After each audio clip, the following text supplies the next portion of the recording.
Now, from the Fan Sports Desk, a Sports Center update on 1080 The Fan. This update brought to you by Vulcan Design and Construction. Check out their award-winning outdoor living designs or schedule your free design consultation at vulcandc.com. First on the Fan, all four league division series in action today. We start in Detroit. Guardians and Tigers tied at one game each. Alex Cobb for Cleveland, Cater Montero for Detroit. First pitch in just a few minutes on TBS and Max. Then to Queens. The Mets look to finish off the Phillies. Jose Quintana opposite Ranger Suarez. That's 2:08 on FS1. At 4:08, back on TBS and Max, the Royals going for a 2-1 series lead over the Yankees. That's Seth Lugo and Clark Schmidt. And in the nightcap, the Dodgers trying to even the series with the Padres in San Diego. Dylan Cease starting for the Padres. Dodgers still undecided on a starter. 6:08 on FS1. Triple header coverage on 910 ESPN Portland has already begun. The Texans have placed wide receiver Nico Collins on injured reserve with a hamstring injury. The season's leader in receiving yards will miss games against the Patriots, Packers, Colts, and Jets. ESPN's Jeremy Fowler reporting Raiders receiver Devontae Adams not expected to play Sunday against the Steelers due to a hamstring injury. The NFL has placed Patriots safety Jabril Peppers on the commissioner-exempt list. Peppers pleaded not guilty yesterday after a Saturday arrest on charges that include strangulation and drug possession. He may not practice or attend games while on the list. And ESPN's Sham Charania reporting Mavericks guard Dante Exum had surgery on his right wrist yesterday and is expected to miss 3 months. More sports scores and stories in 30 minutes. I'm Jeff Rust at the Fan Sports Desk. Listen live or on demand on the Odyssey app, the Fan's desktop player, or tell your smart speaker to play 1080 The Fan. Jump back to earlier parts of your favorite fan shows on the Odyssey app. The only way to rewind Portland's sports leader, 1080 The Fan.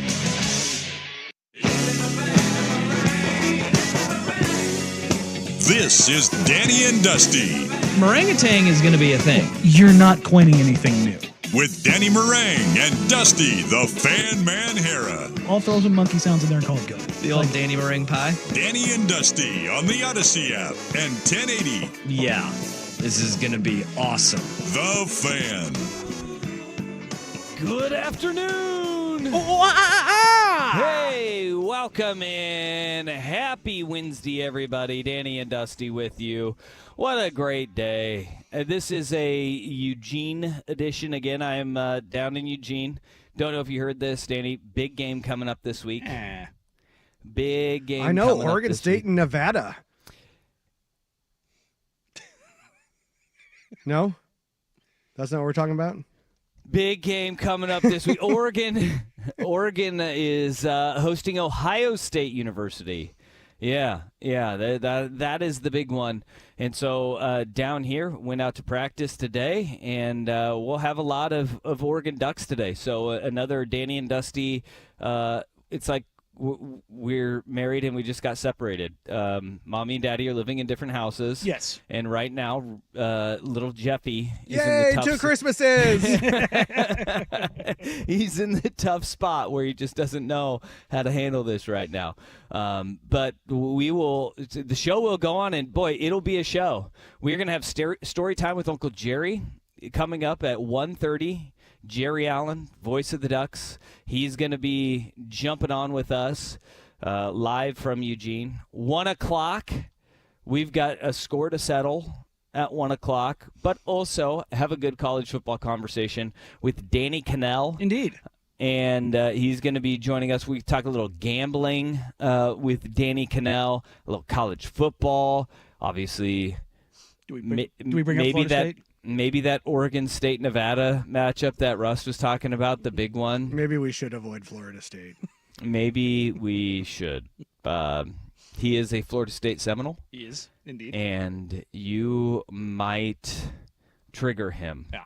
If you don't trigger him with the because I know how this is going to go. You're going to drop the we were Danny and Dusty first. I mean, yeah. You're going to squat on that, and you may start a fight. That we can't win. I'm going to tell you that much. Yeah, they have a larger. Yeah. I hope you're going to say following and not something different. Yeah. That. No, they got the We're not going Shannon Sharp here, are we? Dvorak. Yeah. Whoa. Wow. What? No. A healthy. That's where you went male. with that? Well, I mean, you said he got a bigger something. I'll get it in.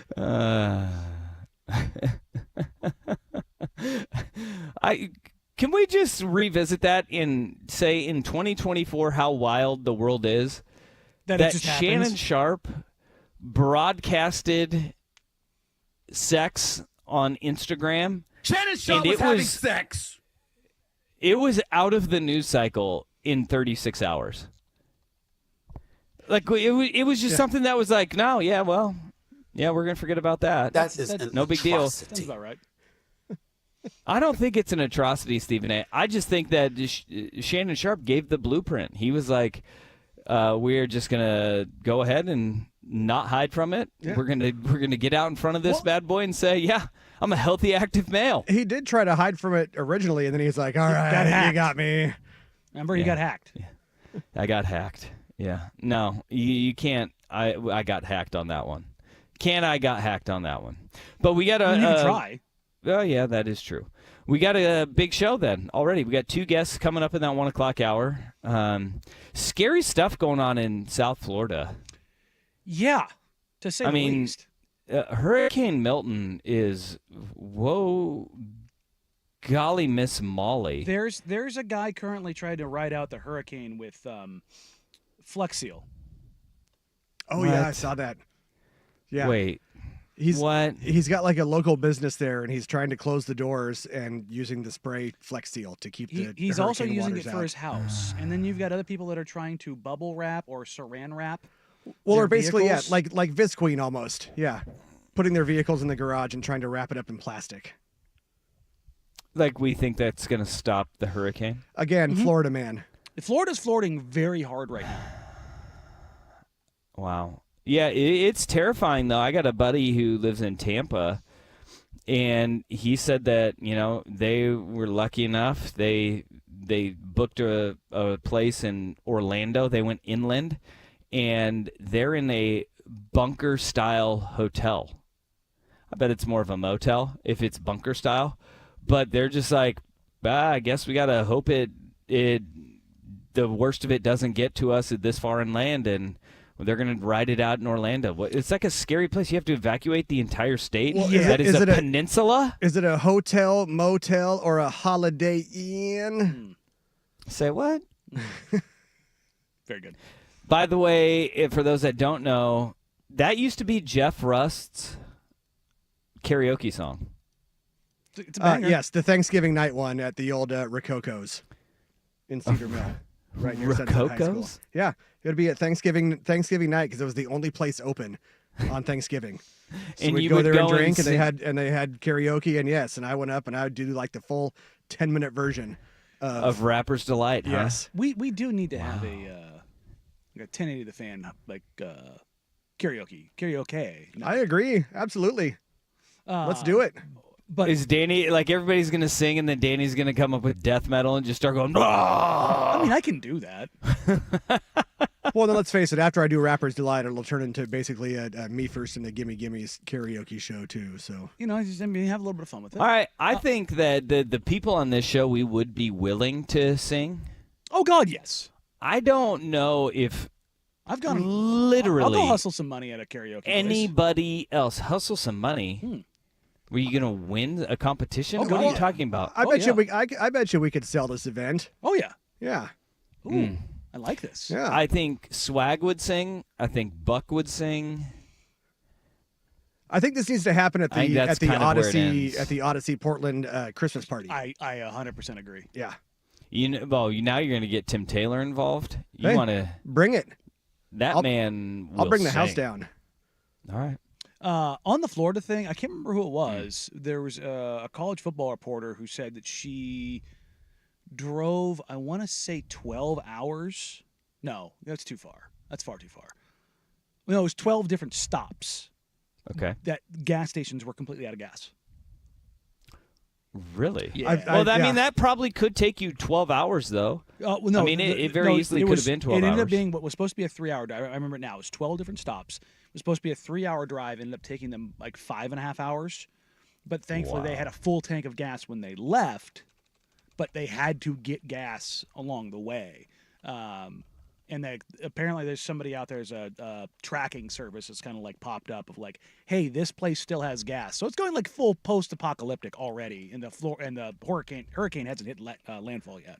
Dude, that is crazy. That's insane. Like every time somebody's like, "Oh, would you move here? Would you move there?" I'm like, look, man, I've got world-ending earthquake. That's all we have to deal with here. Yeah. And if that happens, there's no running away from it. You're done. Yeah. What's amazing? I'm like, that's cool. What's that's amazing what we have to on the me West Coast. is that they're saying that Tampa has not seen any kind of a storm of this size or even approaching it in the last 100 years. It's because it's in the middle. I don't get it. That's what I'm saying. Is it's right in the middle of Florida. How is it not caught? Because sometimes it anything hits like just the this? tip, and sometimes it just hits the base. All right, just the tip. Yikes! But I realize sometimes there's Atlantic ones, and some of them come up through the Gulf. But yeah, I find it hard that Tampa has managed to avoid most. Sometimes of the those. hurricanes just spend too much time around the taint of America. Alabama. Yes. I mean, I just can't believe you. I can't believe geographically you're speaking- not including Florida in that, though. Well, I mean, that's more the Florida it is the undercarriage itself. The dangling appendage. Yes. Yeah. Yes. Yeah. So Of the United States. Well, yeah. So that northern Gulf Coast has got to be the taint. right? panhandles. I mean, it's kind of the balls. It's kind of the balls. Mind the stepchildren. Yeah. Oh goodness. All right. Tallahassee is the balls of the United States. P1 Jordan with an interesting take on this. Flex Seal shareholders just sitting there watching that one guy's house like a hawk. Oh, absolutely. That guy is going to 100% Get endorsed. get his home rebuilt by Flex Seal. And it will be just like it was before, but just so Flex Seal can be like, look, this guy's house held up. I believe it's pronounced Fleckfiel. Yeah. Guy's got a wicked lisp. Mm-hmm. Yeah. I do love it when he just takes the patch and just slams it on the tank, though. That's some of the best marketing it's ever existed. Like the only thing it's missing is either like spitting on it or licking it. Yeah. Like that's they had done either of those. Well, it makes me think, like, how do they not have this already when they did a Vegas vacation and trying to stop the dam from Oh, from yes. leaking, Yeah. you Yes. know? Yeah, just a bit of gum from Yeah. Clark W. Griswold. Anybody else got any dam questions? Yeah. Got it. Ah. Hey, I see what you did there. All right, let's get this. Let's get this show on the road. What have we As done? Rust is gaining fans now just from mentioning Rococo's as a Oh, see, hey, Vancouver look. Ford text line 503-864-6326. Rust just went up about 10 notches in my book as a Sunset grad. I love a good Rococo's Hey, look, mention. the good folks know the Rococos. Is Rococo's the Sunset version of the sports page in Beaverton? We talking about the same thing? Oh, could be. Okay, Yeah, Rococo's. okay. It was an Asian restaurant. Okay. And yeah. Okay. And No, it then it is not the sports page equivalent. No, but if it's, Ro- we're probably talking about the Dolphin too. If we're going there. oh, boy. well, tell you what, maybe you ever heard of the Eastern Pearl? Okay. Yeah. Okay. We'll go Eastern Pearl, maybe. Okay. Because we lost. What was the Now name? we're getting into the nitty-gritty Yeah. of niche bar. niche Yeah, Chinese restaurant karaoke slash joints. Yeah. What All was right. what was the big mushroom top building right off of 217 on Bearden Hillsdale? It's where Home Depot's at now. You know what I'm talking about? Oh no, Golden Golden Palace. Crown. Golden Crown. Golden Crown. That's Oh right. yes, Yeah. that was our Chinese food home throughout my entire childhood. Best egg rolls on the planet. Yeah, Golden Crown was Oh, fantastic. God, so good. Yes. They sold out to big business though. Yeah. I respect it. Well, Somebody or offers you the a big enough health check. department. I've always found that my favorite restaurants get closed down by those damn regulations of Look, the health man, department. the shadier looking it is, particularly if you're talking about any form of ethnic food, the more I am into it. Yeah. yeah. Yeah. Wasn't that what brought down old Beaverton Bakery too? Didn't they have like a rat infestation? They ended up going completely sideways. Like somebody was like embezzling money there. Oh wow. Yeah, it was Really? yeah, it went cuckoo. So it wasn't the rodents, it was the rats. Yeah, exactly. it- Yeah, no, that they that had a ended up, bunch of them. That ended up being a whole deal. It was sad to see that go because that was a staple forever. Yeah. Yeah. Well. All right. You know, good embezzlement. Yep. Oh, and the quick Google search says, yeah, there were a lot of health code violations there. Hey, God, they made a great cake though. oh God, It was a great cake. Tremendous, yeah. tremendous. I mean, my yeah. father-in-law used to get bread there for the old Bearden Sub Shop for years. Sure. Yeah. Also, it's fantastic. underappreciated bakery was the old Bales Thriftway at Cornell and Saltzman. Rest Hey, in peace. any of the OG Thriftways, Now a Target. the individually owned Thriftways had the best cakes on the planet. Yeah. Yeah. We got our wedding cake there. Yeah, I would say So did I. I- Garden when I- Home, the Garden Home Thriftway. Yeah, we did the Cornell one. Lamb's Thriftway in Wilsonville, which is gone now. Mhm. I worked there throwing freight when I first got out of the Air Force, and I would see like the cakes that they would make, and I was like, "Oh my! Like this Yeah. is like stuff you would see on TV." Tremendous. It was incredible. Yeah. Absolutely. Like they'd have bakers that worked there for like 30 years. It was nuts. See, look, this is what you're getting here. Mm-hmm. You're getting hurricane talk. bars, We're- karaoke. Well, we're not really bars. We're going the hybrid restaurant, dive bar, karaoke night. you gotta love a and restaurant. now that bakeries. has- Yeah, has- now has the- and now defunct bakeries. Yes, I mean you Yeah. gotta love the restaurant has the marquee out front where it doesn't advertise the food, but the karaoke night and the $300 prize. Yes, and the happy hour specials. That's when you see that, you're like, "Yep, that's my place." I have not seen a prize in quite some time for karaoke. When you said that used to be like the staple is like karaoke night. It came with there's money on the line. Once a month, $300 at the Chinese restaurant in Newburgh. Let me guess, 4 blocks from your house. A little bit further than that. This one's like right when you come into Newburgh. Look, I So don't need a just ask the prize. front All I ladder. need is the audience There you reaction. go. Yeah. That sustains you. I do it All for right. the art. I love it. Let's get this show on the road, shall we? This has gone off the rails completely sideways, and I've achieved my goal. I would expect Weird. nothing less from this radio program. All right, coming up, we've got Danny Cannell, 1 o'clock. He's going to talk all things college football with us. Story time with Uncle Jerry. Jerry Allen, voice of the Ducks, will join us at 1:30. But we're going to start this bad boy off. Let's start in the world of college football. This is a big game coming up. Oregon, Ohio State, 2 versus 3 in Autzen Stadium. Danny and Dusty on the Fan. Hello,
Big game coming up in the world of college football. The Oregon Ducks taking on Ohio State. It's going to be a fun one. I don't know what you're down talking here in about. Eugene. Yeah, it'll be fun. Nobody is saying anything about this game. Nah, yeah, it's kind of flying under the radar here. College Game Day going to be here. NBC Sports going to be here. We talked to Noah Eagle yesterday. That was a fun conversation. If you missed it, play-by-play man for NBC. He will join he joined us yesterday, and he'll be on the call on Saturday evening down here at Autzen Stadium. If you missed it, that's in the audio vault at 1080thefan.com or right there in the handy-dandy Odyssey app. But this game is you could parse through it so many different ways, because I think one of the more interesting things about this game is how we are at the midway point of the college football season, and we really don't know much about Oregon or Ohio State because of the schedules that they have played. I mean, as it stands right now, the best opponent that either one of these teams has played is Oregon in their win in week 2 against Boise State, where Oregon was still working through a lot of different things on their offensive line. 100%. And then Ohio State, who is their best win? Is it Marshall? It's the best offense that they've played statistically. So, I mean, Oregon has very clearly played the best team of the two teams. So it's just it almost feels like not that they played preseason, but like they've got their legs underneath them now. But it still very much feels like a very early season matchup for both these teams, because neither team has really been challenged all that much from a personnel standpoint. The Ducks obviously facing the biggest challenge with a 1-score win over Boise State. And when you have games like these and teams like these, and look, Oregon played Boise State, and that was a very tight game. And in the first half, the offensive line was still in flux. Second half, they changed that up, and they looked far more effective. But even Boise State, that offense that they played, which is the number 3 performing offense nationally in total yards, wildly one-dimensional. It is a one-dimensional team. The engine of Boise State is Ashton Jeanty. And so that isn't like a true telling of playing a team that is balanced on both sides of the football. And I will give one thing to Ohio State. They have played 2 really good defenses in back-to-back weeks in Michigan State and Iowa. And we do have one common opponent in Michigan State that, they at least have played good defenses along the way. And UCLA's defense is not the problem. Their offense is absolute train wreck at UCLA. But we don't know a whole heck of a lot about either one of these defenses. And when you look at it on paper, the numbers that Ohio State's defense is putting up are eye-popping, right? The fact that they have only allowed one play of 30 yards or more all season long is crazy to think about. Think about, they have played 5 games this season, and only one play has been popped on their defense. And, oh, by the way, it didn't even go for a gain of 40 yards. They have 0 plays against them that have gone 40 yards or more this season. And when you look at how many teams have been able to do that, there's only 3 nationally. They're the only one in the entire Power 5 to have that distinction. That is pretty incredible, and Dan Lanning touched on that earlier this week in his Monday press conference. They limit explosive plays, right? They do a great job of keeping the ball in front of them. They play really physical in the front. They're able to stop the run. They're really sound and aggressive at times in coverage, but they pitch a lot of different looks at you as well. But it starts. They eliminate explosive plays. They play really sound football. They have good overlap in their defense. They're able to change the picture up. They have really good D linemen, good edges, and then they're able to cover outside. So they create a lot of challenges there. I think that is the thing when you look at this game, Danny, is that, we can talk till we're blue in the face about the opponents that Ohio State has faced. What they have done against them defensively is undeniable. They are really dang good at every level of that defense. Yeah, I was just taking a look at where they stack up, right? And we are now at the point of the season where they're starting to play teams for the most part. Oregon and Ohio State obviously not being challenged in conference and really until this week. And Ohio State currently leads the nation in points allowed. Yep, 6.8 per game. 34 total points. Right behind them is Texas at 35. Now, we've seen Texas play some teams. And I think that's where we kind of, at least where I go, I've seen Texas play some teams, and their stats are almost identical to Ohio State's. Ohio State's at 230, Texas at 225 scored, 34 allowed versus 35. But if you take a look at what Ohio State has done, like to that point, their rush defense grades out as one of the best in the country. I mean, their ability to stop the ball on the ground and force you to put it up in the air is an interesting thing. And you take a look at kind of where Ohio State sits and what they're able to do to you is take away the things I think you really want to do. And it was, I think for Oregon, you got on track last weekend with Jordan James and getting those chunk plays and having those opportunities and getting more comfortable and getting that offensive line, in tune and in sync because they've got a couple games together. That's the thing that I'm really interested in seeing, because coming into this season, this was the weakness for Ohio State was supposedly going to be on the offensive line. They were going to be great on the defensive line. Okay, so I think that's your contrast as Oregon coming into the season. While Oregon's offensive line was going to be very good, the injuries and inconsistencies early on kind of, okay, let's kind of see where things go. You've got two trench matchups between these teams that I think that each one has an advantage on the other side of the ball. And I think it's going to be really interesting just to see if or when and how great those matchups kind of show up. And I think that's going to be you've got massive game breakers on both sides. I think Ohio State probably has the edge there with the absolute freaks in the wide receiver core and in the running back room. But I think you've got some pushback from Oregon on both sides of the trenches that could end up being the thing that allows them to swing this. And that is going to be the interesting part, and this is kind of the thing that you keep hearing from the Michigan State people that are kind of spouting out there. And you read it. Yeah, I actually heard Josh Pate on with Dirt and Sprague this morning. He said that he's had people from Michigan State say in the trenches Oregon was more physically dominant than Ohio State was. Mm-hmm. Now, there's a couple of factors that could be at play there. One, that Oregon does play a very physical brand of football, and especially on the offensive and defensive line. It also is, it may be seemingly more physical when you only have 6 days of rest, right? Mm-hmm. Because they were on a short week as well, playing Ohio State on a Saturday and then coming to Eugene and playing that game on a Friday. The reality, though, and to the point of what you were talking about with Ohio State's defense, I've seen people try to discredit what they do defensively because of the fact that they're blowing teams out, right? Mm-hmm. And people will immediately want to jump to, well, yeah, you can have a great rush defense if, your teams are playing from behind. Last week, I looked just last week alone at the Michigan State game, or the Iowa game, right? Mm-hmm. That team was trailing 7-0 at halftime, Iowa was. Mm-hmm. 7-0. They had 18 yards rushing at half. Yeah. That wasn't like the dam broke, all we can do is throw the ball and whip the ball down around the field. No.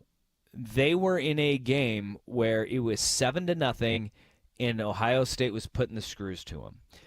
I also, granted, it is Iowa. They are allergic to offense, yes, but their running back was really damn good. Yes, they had been able to run the football, and they do. And they ended up, when they got behind after a 21-point third quarter from Ohio State, they ran the ball for almost 100 yards in the second half. And we were talking about playing Iowa from behind. We were talking about Iowa. The team is like, you look at them; they are not a team that doesn't send NFL players or send players to the NFL on that offensive line.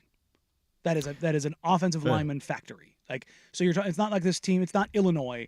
It's not Purdue. It's Iowa. And yes, they're allergic to offense, but they're not allergic to having big, just monstrous maulers on that offensive line that can, even if you put 9 guys in the box, it can still get something done.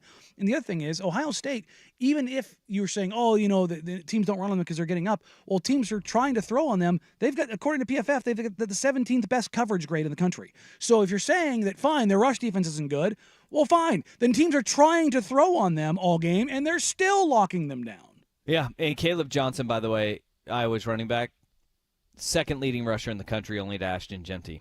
Which you'd be hearing a lot about him, if not for Ashton Jeanty having maybe the best running back season we've had in 40 years. So and in the back end, look, this defensive backfield is nuts. When you have Caleb Downs, Denzel Burke, and then Lathan Ransom is the other corner. So you go Burke and Ransom, and then you have Caleb Downs as one of your safeties.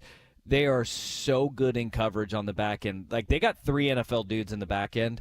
And then when you look up front, JT Tuimoloau, who 5-star recruit from up in Washington, he's just Pacific Northwest guy, right?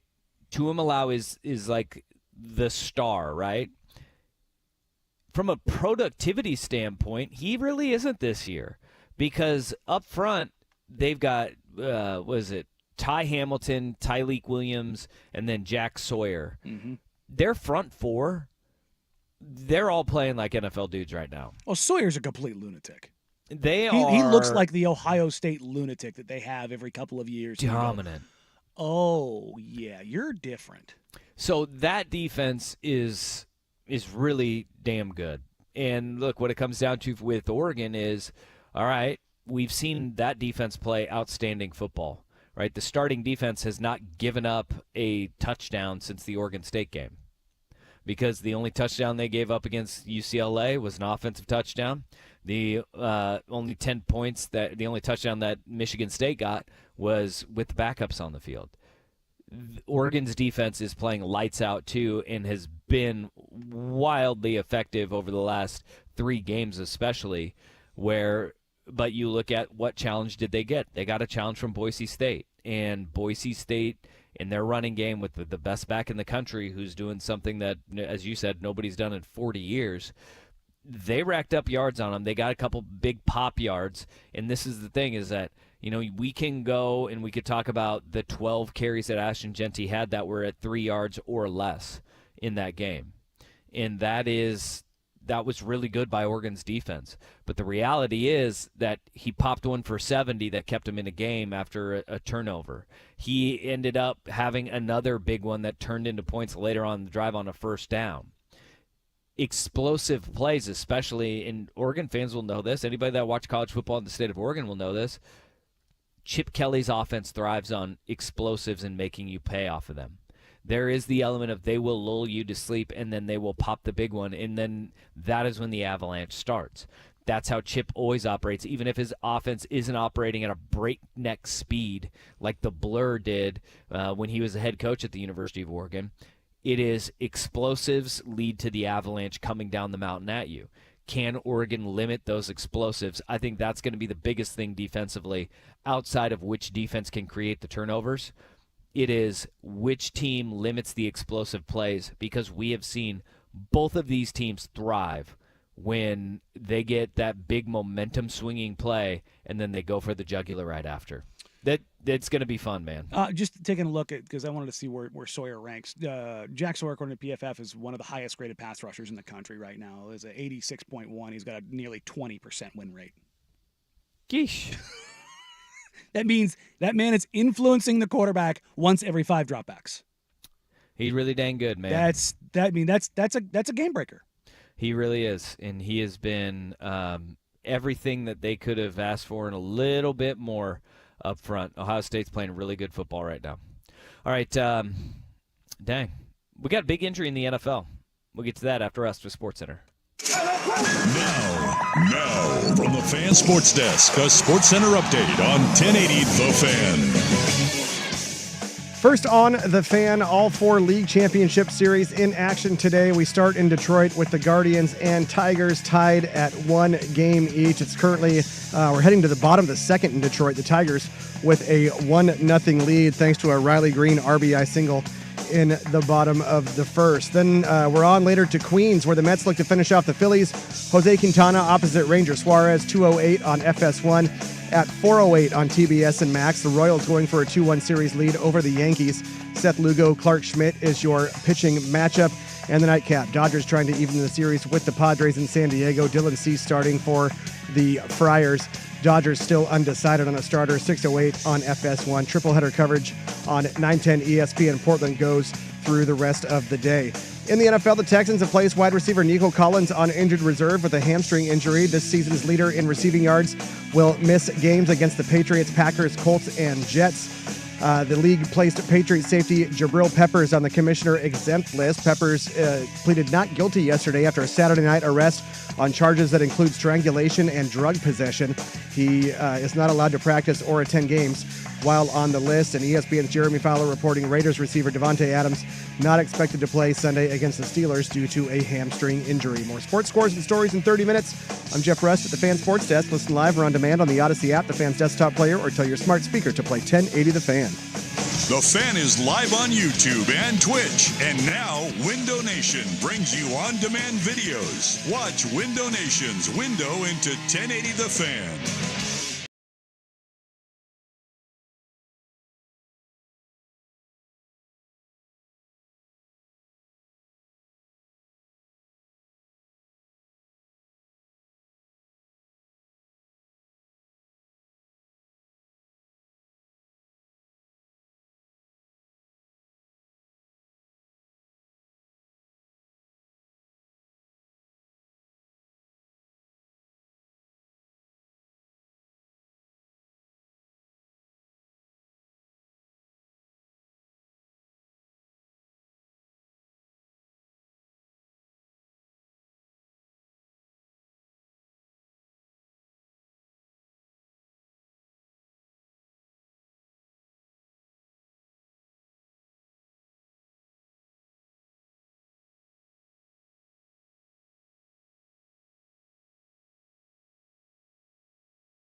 The big injury in the world of the NFL, man. Indeed. Nico Collins hitting the IR. He'll be out for at least 4 weeks on the injured reserve. So my hope that, hey, you didn't pull up lame during the game and you didn't see it in, specifically pop. Well, those concerns haven't been alleviated at all. No. This is a major concern because when you got Ferraris on the outside, you hurt a hamstring. 4 games is going to be very optimistic for the Houston Texans because of the fact that you have and Nico Collins, make no bones about it, he was playing like a top 5 receiver in the NFL. Yes. I mean, he was leading the league in receiving. It's like, duh. No. Everything else that he was doing to get guys open and as a route runner, as an offensive, you talk about this all the time in the NBA, Danny, the gravity offensively that he has. The eyes that get pulled. Defenses are shading towards him. You're having an extra set of eyes always on where Nico Collins is, that's a game changer. And he took a giant leap from where he was even a year ago, where he was wildly impressive. I think a lot of that has to do with the fact that Stephon Diggs, in the acquisition that he had, you can't ignore Stephon Diggs, and you can't ignore Tank Dell. But now you have that acquisition of Diggs is exponentially more important for the Houston Texans moving forward. Yeah, because, I mean, you look at Diggs still, it's not like he's like fallen off or anything like that. He's still been tremendous this year. And I was just looking, not only is Collins this guy that kind of delivers in the big moments and brings you all these opportunities because he's pulling other guys open, but he also led the NFL in converted first downs on catches. So it's like this is a guy who's not only, making catches that not all catches are created equal. Not all yards are created equal. Guys that can consistently and know how, when, where to get to the chains so that you're keeping things on time, making big plays, or keeping things moving is a huge, huge deal. And what's interesting is when you look at the league leaders right now, Nico Collins is 1, Stephon Diggs is number 4.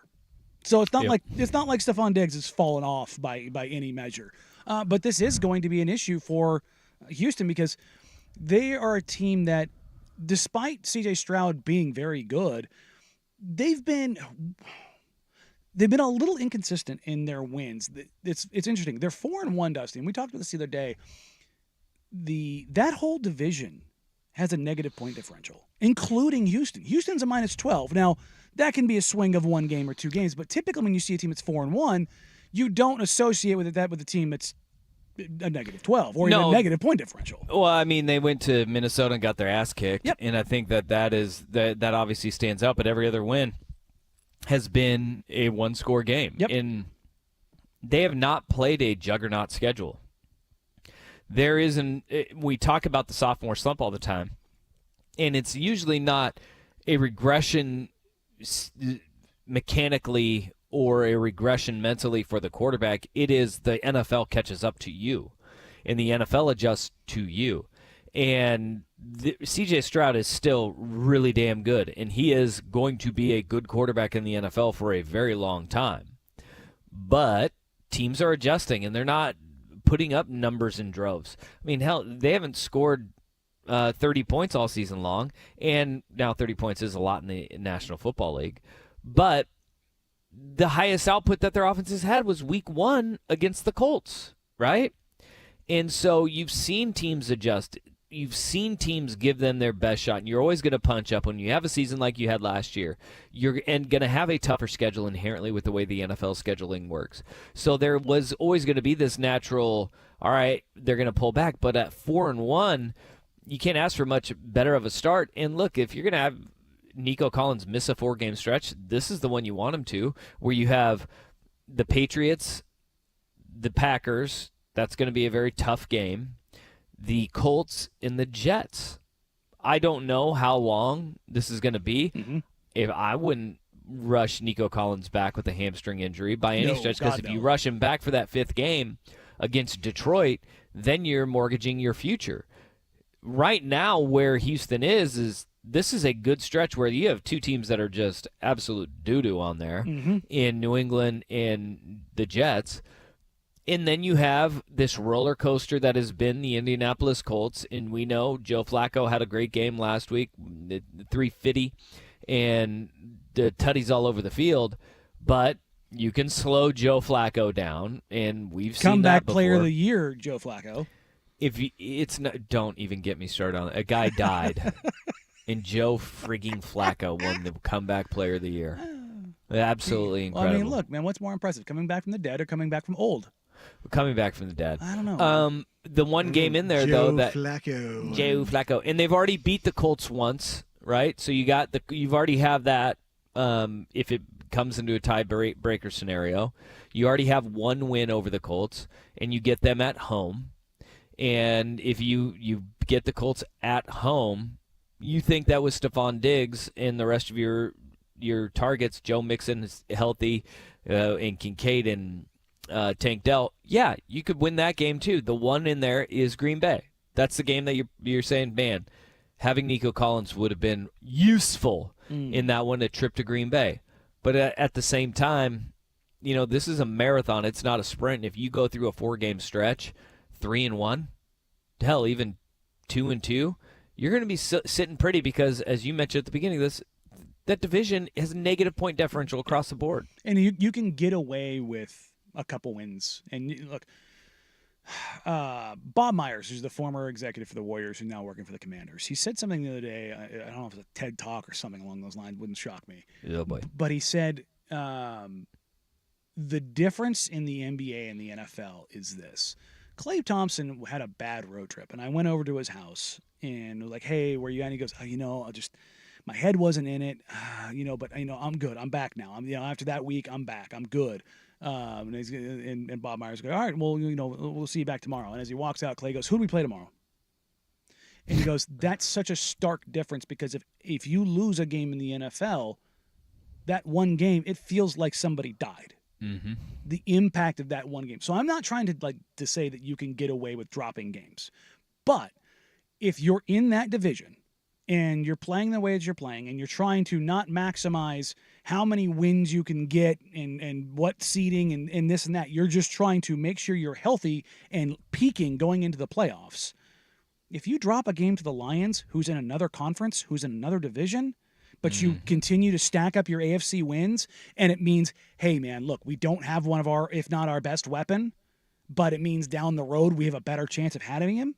That to me that's an organization that is looking long scope as opposed to the short term. And I think if you kind of see that from the Texans heading down that path, you get the understanding that they believe in who they are and who they can be, as opposed to trying to prove it to either to themselves or to everyone else.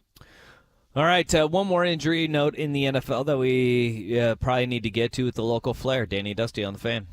The definitive podcast for Oregon Ducks.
Fan. All right, we got a quick one here because we got Danny Cannell coming up top of the hour, courtesy of our folks at BetAG or BetOnline.ag.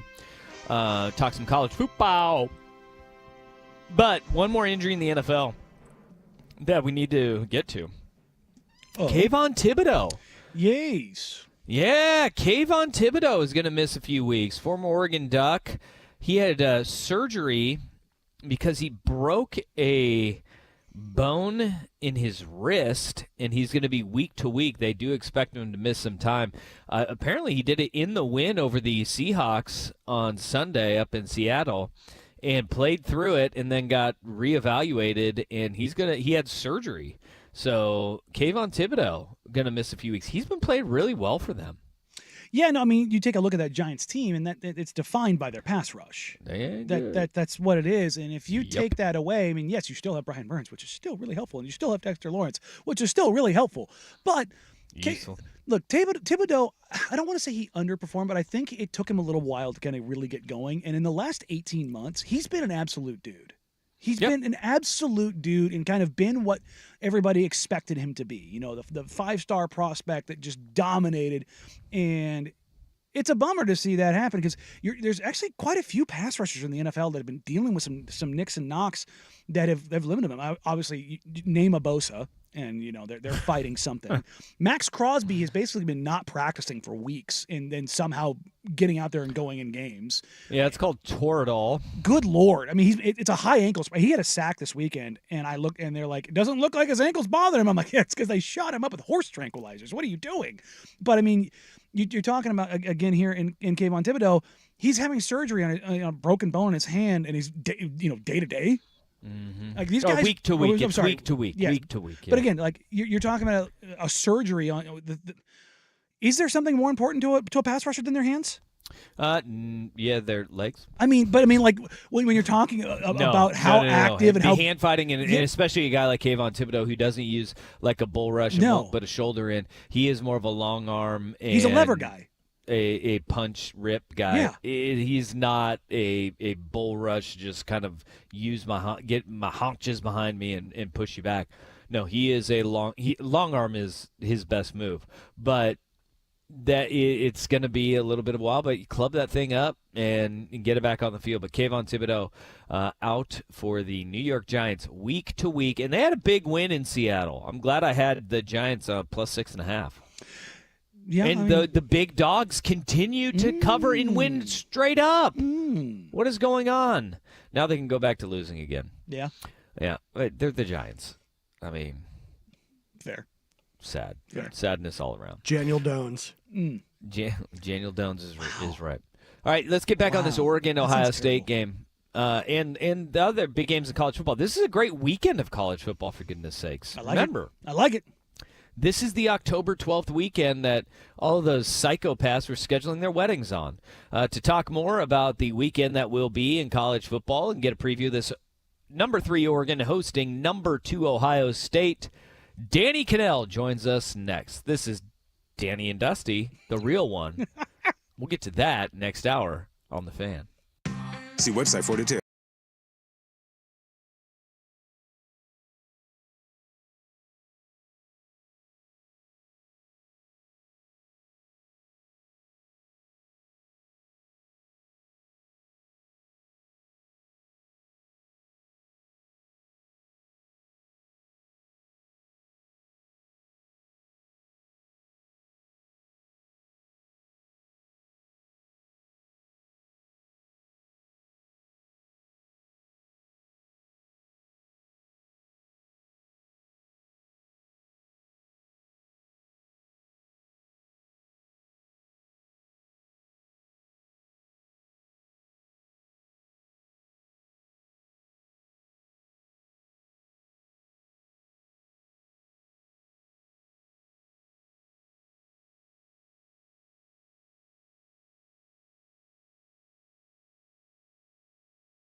it.com. First on the Fan, all 4 league championship series in action today. We start in Detroit with the Guardians and Tigers tied at 1 game apiece. We're through 3 innings now in Detroit. The Tigers with a 2-0 lead thanks to a Riley Green RBI single in the bottom of the first, and then also a Matt Vierling RBI sac fly, in the bottom of the third. Later on today, we're on to Queens, where the Mets look to finish off the Phillies. Jose Quintana opposite Ranger Suarez, 2:08 on FS1. At 4:08 on TBS and Max, the Royals going for a 2-1 series over the Yankees. Seth Lugo and Clark Schmidt is your pitching matchup. And in the nightcap, Dodgers looking to even the series with the Padres in San Diego. Dylan Cease starting for San Diego. Dodgers still undecided, 6:08 on FS1. Tripleheader coverage on 910 ESPN Portland continues throughout the day. In the NFL, the league has placed Patriots safety Jabril Peppers on the commissioner exempt list. Peppers pleaded not guilty yesterday after a Saturday arrest on charges that include strangulation and drug possession. He may not practice or attend games while on the list. ESPN's Jeremy Fowler reporting Raiders receiver Devontae Adams not expected to play Sunday against the Steelers due to a hamstring injury. And in the association, ESPN's Shams Charania reporting Mavericks guard Dante Exum had surgery on his right wrist yesterday and is expected to miss 3 months. More sports scores and stories in 30 minutes. I'm Jeff Rust at the Fan Sports Desk. Listen live or on demand on the Odyssey app, the Fan's desktop player, or tell your smart speaker to play 1080 The Fan. Your favorite fan shows are on YouTube. Mash the subscribe button and like us for live streaming video and 1080 The Fan on demand. This is Danny and Dusty. What in God's name is going on in here? What was that ruckus? With Danny Meringue and Dusty, the Fan Man Hera. What ruckus? I was just in my office and I heard a ruckus. Danny and Dusty on the Odyssey app. Describe the ruckus, sir. And 1080. Don't mess with the bull, young man. You'll get the horns. The Fan. Hour number 2, Danny and Dusty with you on this Wednesday afternoon. Thank you for being part of our day, letting us be a part of yours, whether it is on 1080 AM, 99.5 HD2, the Odyssey app, or twitch.tv/1080am the Fan, or youtube.tv/1080am the Fan. Party on Party Animals on the YouTube chat. Thank you for listening and being a part of our day. We now hit the phone lines courtesy of our good friends at Bet Online. You could go check out Bet Online for updated college football playoff, conference, Heisman, and college football Week 7 lines. BetOnline.ag bringing us Danny Cannell today. Danny, how's it going, man? What is up, fellas? How we doing? I had heard of the legendary lore of Danny and Dusty before, but I am so fired up to be on with you guys. And I'm just assuming that Danny is the better-looking, smarter, wittier host, and that Dusty is sort of the dumber, like just kind of there for sign of some kicks and laughs. Is that how it goes on your show as well? Danny would say yes. I would say yes, but unfortunately no. It's kind of a Freaky Friday situation where the sharper, wittier, more handsome fan man Dusty is he's carrying that banner. I have let Danny's down. I will say this: you and I both have this in common. Twitter doesn't like us. There you go. Hey, we've got that. Anytime I get something on Twitter directed at our show account, because this is what will happen. We will get a mess of SEC fans very angry, particularly at me. And I'm like, we haven't talked SEC football today. They're mad at Cannell. Yes, and it goes way back. I mean, I don't know how long your show has been, but I'm sure it's been since the origin. And I've actually come a long way, but I still can't resist taking a couple shots at the SEC just to get them riled up. So I'll apologize. Sometimes you just have to mute SEC. Anything in there that says SEC, just mute it. It'll make life a lot easier. We have talked about this on the show. Danny Cannell, host of Dusty and Danny in the Mornings. And we have Danny and Dusty. And it was great the way you set it up, because we'll also get on our Twitter feed, like, Dusty quit being a knuckle dragger. And I'm always sitting there like, what did I say this time? So I'm glad we can go full circle with all of this. Man, thank you for taking a few minutes for us today. And really, we can clear the air and we didn't know if we were going to be going like if we're going to have animosity between the two shows, but when you have I don't think there's anywhere the statistics of there being another Danny and Dusty hosting a radio show nationally is minuscule. So it was a nice surprise for us to see. So thank you for taking a few minutes for us today, man. Let's talk about the big game that we got coming up this weekend here. Ohio State rolls into Oregon. We have number 2 visiting number 3, and Ohio State comes in as a 4-point favorite in this one. What have you seen from this Buckeyes team as they roll into Autzen Stadium with a schedule where it hasn't been as tough as what we were anticipating the challenges from Michigan State or Iowa to be? They've looked the part. I mean, they've done everything they could. So I've also drawn the ire of Ohio State fans because I've called them out for their schedule, and they can't do anything if Michigan State's having a down year. Iowa's offense is once again pretty inept, and it looks pretty easy for them. But they can do something about Marshall and whatever other directional schools they played to start the season. But to the players' point, like, all they've done is handled their business, and they've been super impressive. And I don't know how you guys feel, but I feel like Oregon is, like, people are forgetting that Oregon still is the third-ranked team in the country, and they're also undefeated. And it's pretty funny because they've also made some nice additions in the portal. They also brought in there a quarterback who I think is pretty special. And yet no one's really talking about the Ducks very much. But I do think the way that Ohio State is covered, the way the roster was talked about, and we've had not one but 2 former Ohio State head coaches in Urban Meyer and Jim Tressel say it's the best roster ever assembled that have ever, put on the Ohio State scarlet and gray. I think those type of conversations are why people are so high on Ohio State. But I will say they have not been tested yet, and Oregon has. And I do think there's value in getting tested, even though sometimes it's worse a lesser opponent. And you're like, uh-oh, what's wrong with this team? You've had a gut check, and Ohio State has not. And especially on the road, in that environment, it's going to be absolutely insane. It's going to be incredible to watch. But I still think people are sleeping on the Ducks a little bit. Danny, you kind of hit where exactly where I want to go with this, that the whole idea of not really having the opportunity to get tested. Now, Boise State, put the screws to Oregon early on, and Oregon, they're not going to complain about walking away with a win, but they learned a lot about themselves in that game. When you have a matchup of this magnitude and it's not between familiar opponents, is there something that just kind of – I don't want to say it can go off script, but do you kind of look at these games now that obviously that both teams are in the Big Ten, that this is something that can kind of deviate away from what everybody thinks this game is going to be?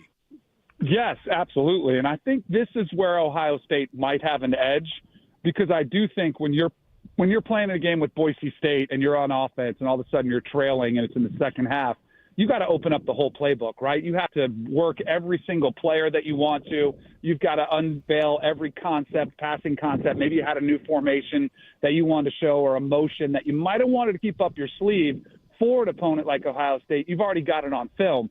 That's the one advantage where Ohio State, because they've been up so much, and even against Iowa, I know it was 7-0 at half, and then they kind of trounced them in the second half, putting up 21 points pretty early. I still think that's what would concern me, and I'm sure it does for Dan Lanning, wondering what Chip Kelly has up his sleeve potentially, the new offensive coordinator at Ohio State. And I'm sure that Dan Lanning's probably gone back and looked at everything that Chip Kelly ran at UCLA, what concepts worked against the Ducks in years past, what ones worked against other teams in the Pac-12 when it was still around. That's probably the biggest concern for Oregon is what hasn't Ohio State shown. And I think you saw that, again, an example of the Alabama-Georgia game, which I'm sure you guys watched a couple weeks ago when Alabama just dropped 28 points on Georgia in the first quarter. It was because Alabama had not shown any empty sets. They hadn't shown any empty formations, and all of a sudden it caught Georgia off guard, and all of a sudden they're getting wide open guys down the field until Georgia made those adjustments. So this is the type of game where I really think coaching matters a ton.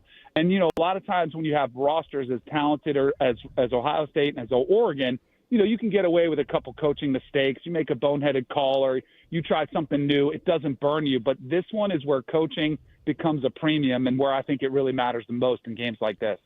And both of these coaches have gotten that label of, got to win the big one, right? And which coach do you think that this game, here we are, the second weekend of October, which one can benefit the most from a win in this game? Because we've heard it about Ryan Day. We've heard it about also Dan Lanning with getting over the Washington hump. Either fan base is probably going to be disappointed, right? And, I'd say there's probably more pressure on Ryan Day, not to diminish Dan Lanning's pressure that he's under as well, but because of what I was telling you about the roster, and it's a $20 million roster, and because the expectations for Ohio State and watching Michigan win the national title and win 3 Big Ten championships in a row, I'd say it's slightly more pressure on Ryan Day. And I think, either one of these teams, and this is sort of, some people hate this. I don't. It doesn't kill your playoff hope. So no matter who loses this game, you're probably going to go back and hopefully go back to the drawing board and, try to get better and make the improvements you need. And hopefully you could still make it back to the Big Ten championship game. I will say this, and I thought this was noticeable. And I actually met Dan Lanning for the first time in Indianapolis at the Big Ten media days. The difference in Oregon's confidence and just that they were excited about coming to the Big Ten, and they had the duck in the river in Indy, which was a big story. And, Dan Lanning just kind of oozed confidence, right? And Ryan Day doesn't lack in confidence, but you could cut the tension with a knife. Like, he is stressed because he realizes, what's insane, Ohio State fans, they've had discussions about should he be on the hot seat just because of what's happened at Michigan. So that's the type of pressure that I think he's dealing with that I don't think either one of these coaches should be dealing with, but it's just a reality of where they both sit right now.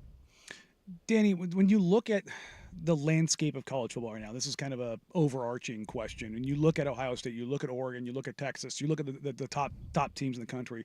What's kind of your 30,000 foot takeaway of where those teams are? And you hear that Texas has got this great roster, and Oregon is. I think they'd argue this is one of the best rosters they've ever had, and Ohio State's got the best roster they've ever had.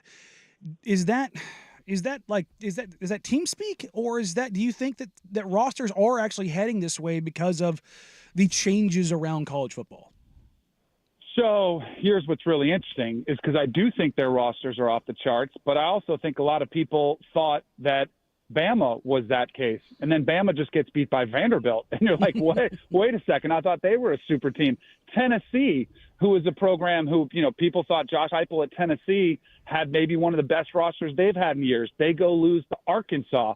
I think while these rosters are uber talented and they've boosted them and they've fixed positions because of the transfer portal and they can get a quarterback who's ready-made like Dylan Gabriel, I think there's a lot more parity. And I've heard a bunch of coaches talk about this.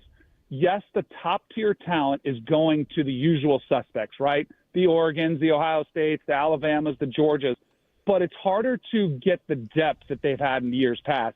And I actually did take a shot at the SEC last weekend when I noticed all this parity because the SEC has dominated college football's recruiting rankings and for the past 20, 25 years. And why was it? Was because they were, everybody knows about the bagmen and stuff that was going on and paying players under the table. It's no secret. And now that other teams are given a chance, a school like Vanderbilt, who I would say did things the right way, they're able to go out and pay a player like Diego Pavia, the quarterback from New Mexico State, bring him in there, and all of a sudden it gives them a chance. And there's also guys that are maybe were at Bama or at Oregon or at Georgia, and they were 4 or 5 stars, and maybe they weren't playing. And whereas before they wouldn't be able to transfer unless they sat out a year, they wouldn't be able to make any money, and they've got their secure deal at one of those prime schools. Now they can get lured away to a school like Arkansas or to a school like Vanderbilt or to a school in the Big Ten that's kind of flying under the radar. So I think it's actually spreading out some of the talent. And the turnover on rosters, I think, is another addition to why we're seeing parity. I mean, football is the ultimate team sport, and there's value in continuity and teamwork, especially on the offensive line and, quarterback, receiver, chemistry, timing, rhythm. And I think you guys have seen that firsthand. That's like at Oregon, you guys have had injuries on the offensive line. You've had Dylan Gabriel come in, learning a new system. And I think you've seen him progress, and they've gotten better, but it didn't look great right away. And I think that's because they haven't been together for 2 or 3 years like some players at some schools. So it's a combination of everything. But I think the days of teams running the table and going from start to finish, undefeated, I think those are gone. I think we'll see multiple 2 or 3 loss teams potentially in the playoff. And even Texas, as good as they are, I don't think they'll run the table. And same thing with Ohio State or the winner of this game. If it's Ohio State or Oregon, I think there's probably a slip-up in there. It's just there's a lot of parity, and the schedules are tougher than they've ever been with the super conferences. I think parity's here to stay. Yeah, that's a great point in that, and it also makes kind of what Ohio State did with that, $20 million roster that much more impressive too. Is getting guys to come back for one more run at it, go and make another charge at it, and still backfill it with a really talented recruiting class as well, both out of high school and the transfer portal when you get guys like Caleb Downs on the defensive side out of the portal, and then you get a receiver like Jeremiah Smith, who's a true freshman. Everybody's talking about Ryan Williams down at Bama. Dude, Jeremiah Smith is exceptional and just as good. As you take a look at this receiving core from Ohio State, are we going to be looking back on this in like 4 or 5 years and talking about it like we did that LSU receiving room that had, Justin Jefferson and Jamar Chase in it? Because you got Emeka Ogbuka, Carnell Tate, who's going to be back this week, it looks like, and then Jeremiah Smith, the true freshman. Yes. Yeah. I mean, absolutely. I mean, Ohio State's already been known recently. The run of wide receivers that they've had coming out of there has been remarkable. Jackson Smith and Jigma. Then last year, of course, had a top 5 pick, Marvin Harrison Jr. Like, it's remarkable, the receiving cores that they've had. And I think there's another phenomenon that's taken place with, you mentioned Ryan Williams, the true freshman at Bama, and Jeremiah Smith, the true freshman at Ohio State. Players now are more ready because of the 7-on-7 circuit, because of the systems they're running in high school are very similar to what they're doing in college, and because of the confidence. Like, they've seen other freshmen before them go and have success. So they're coming in with all-time confidence and all-time skill sets, and it's the perfect combination for these two, true freshman receivers to go toe-to-toe, and it's just different. I played with a guy named Peter Warrick, who might be one of the most electric college football players of all time when I was at Florida State. When he was a freshman, he redshirted. He was scared, like he was green. I would tell him this to his face. He was like in over his head. He was still like walking around, looking around like, what do I do? And he was kind of skinny and he wasn't built up. And then, of course, after a redshirt year, his career takes off. Now you're getting players who come in ready-made, ready to go. They get on campus in January. They learn the system, go through a spring. And when it's ready to go, they're ready to take off. But, yes, that to me is probably the biggest concern I'd have for Oregon. And we haven't even touched on the backfield with Travion Henderson and Quinshon Judkins and Will Howard as a runner. That, to me, is where I'm really looking at this matchup and, wondering how you're supposed to slow that offense down. And I will say, though, Will Howard, who was at Kansas State, watched him a lot there, he got a little bit of the turnover bug there. This is his first big game as the quarterback where it's probably going to be a tight game, right? I mean, unless it's a perfect, storm and they come out and hit a couple big touchdowns early, which I don't think will happen. But, how does he respond if they come out and it's, 14-10 at halftime and they're down? How does he respond in that situation? We don't know because they've been able to sail through the schedule. So there's so many intriguing matchups and so many storylines in this game. It's clear reason why it's the game everybody wants to watch this weekend. Danny, I want to hit you on a national one. I think it's an interesting line, and obviously you've been a part of the game for a long time now, and the Heisman Trophy has just been a quarterback award essentially for God knows how long. The quarterback on the best team or the guy who makes the most plays, and right now you've got Ashton Jeanty and Travis Hunter 1 and 2 in Heisman odds. Do you think that there's a chance that we might actually get away from the quarterback award? Could this upset the cycle and turn this into a situation where the best player in the country ends up winning this award again? Yes, I do. I think it's a couple different reasons. One, I think nationally, and we saw this with Devontae Smith when he won at Alabama as a wide receiver, the conversation started pretty early because I think people are tired of seeing quarterbacks win the award, right? Unless you're really special, unless you've put up insane numbers and you've helped elevate your program to a national championship and you've just had a spectacular season, I think people are longing. And I would say Heisman voters. I'm a Heisman voter. There's over 800 of them. There's too many of them.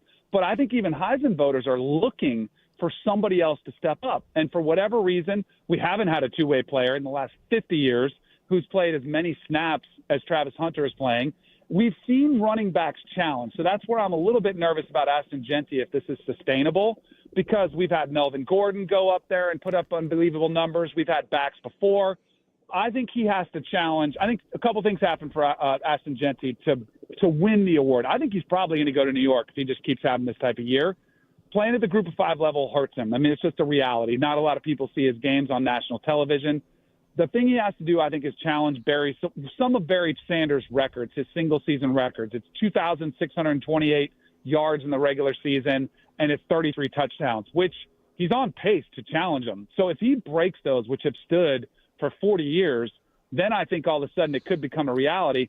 The other thing he has to do is they have to win out, because if they lose, he'll probably be an afterthought. So I think, but right now, like, they should be favored every game from here on out. And the game against Oregon, which you guys are well aware of, the 192 and 3 touchdowns, even though they lost, that might be his best case for the Heisman Trophy, is look what he did against that Oregon defense.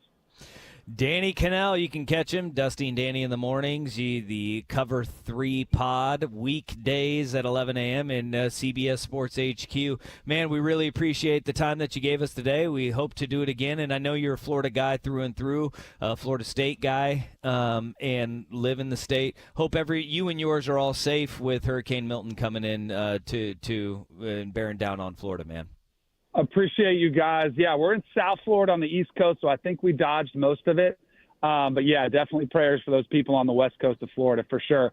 And, I'm insanely jealous of your guys' show, right? Because you guys got it right. You went with Danny first. I got screwed over. Hey, screwed over. Danny, how this worked is we literally sat down when we were talking about naming the show. What rolls out easier?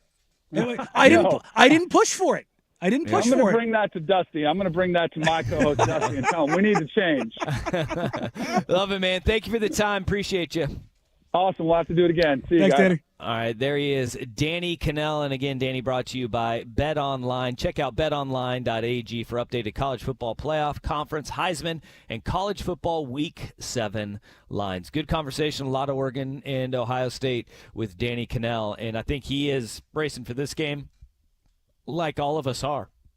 A lot of unknown heading into this game because of the schedules that both teams have had in front of them, and the fact that you have a lot of good on good in this game between Ohio State and the Oregon Ducks. We'll have a story time with Uncle Jerry coming up in about 5 minutes from now, but we got to pay the bills, come back, and get some of your thoughts on the Vancouver Ford text line, 503-864-6326. This is Danny and Dusty on The Fan.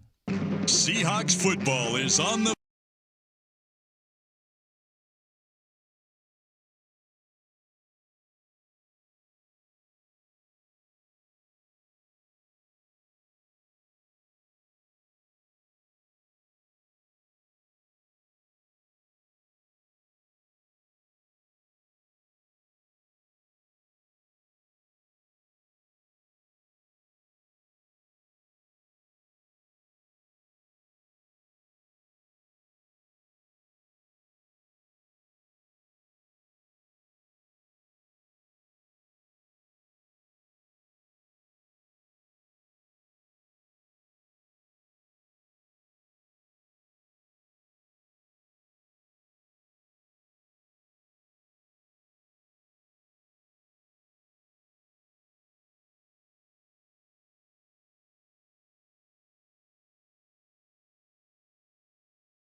chat with Danny Kanell of CBS Sports on this Oregon-Ohio State game. Went along with him, and we'll have Jerry Allen coming on here in a few minutes from now. But some of the feedback on the YouTube chat, youtube.com/1080am The Fan. Joel, our P1 resident Washington Hawk, says, Will Howard's first big game. And Danny Kanell did say that. He said, this is his first game. He said as an Ohio State Buckeye, though, and I think that's a big qualifier there. But Joel says his first big game, guy played in the Big 12 championship game. Dillon Gabriel never played in a Big 12 championship game. Will Howard won that game in overtime, by the way. And Will Howard even went on head-to-head with Dillon Gabriel last season when he was at Oklahoma and won that game too. I think what he was talking about is with this Ohio State team in a game truly of this magnitude, a number 2 versus number 3. I think that's where he's going, where Danny Kanell was going with that. And then the fact that what does it look like when you are facing the potential to face adversity with this Ohio State team was kind of the framing of that, if Oregon can force those opportunities. Because you think about it, Will Howard has only attempted 25 passes this year on third down.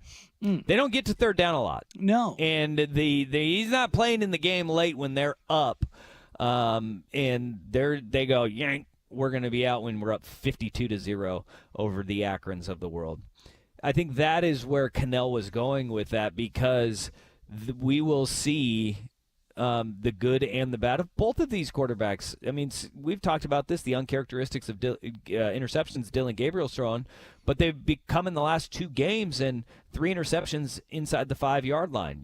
That is going to be the focus of a lot of Oregon fans. When you get in that low red area, how does he perform there? It's going to be interesting just because we've kind of hit this point of the tests, the opportunities.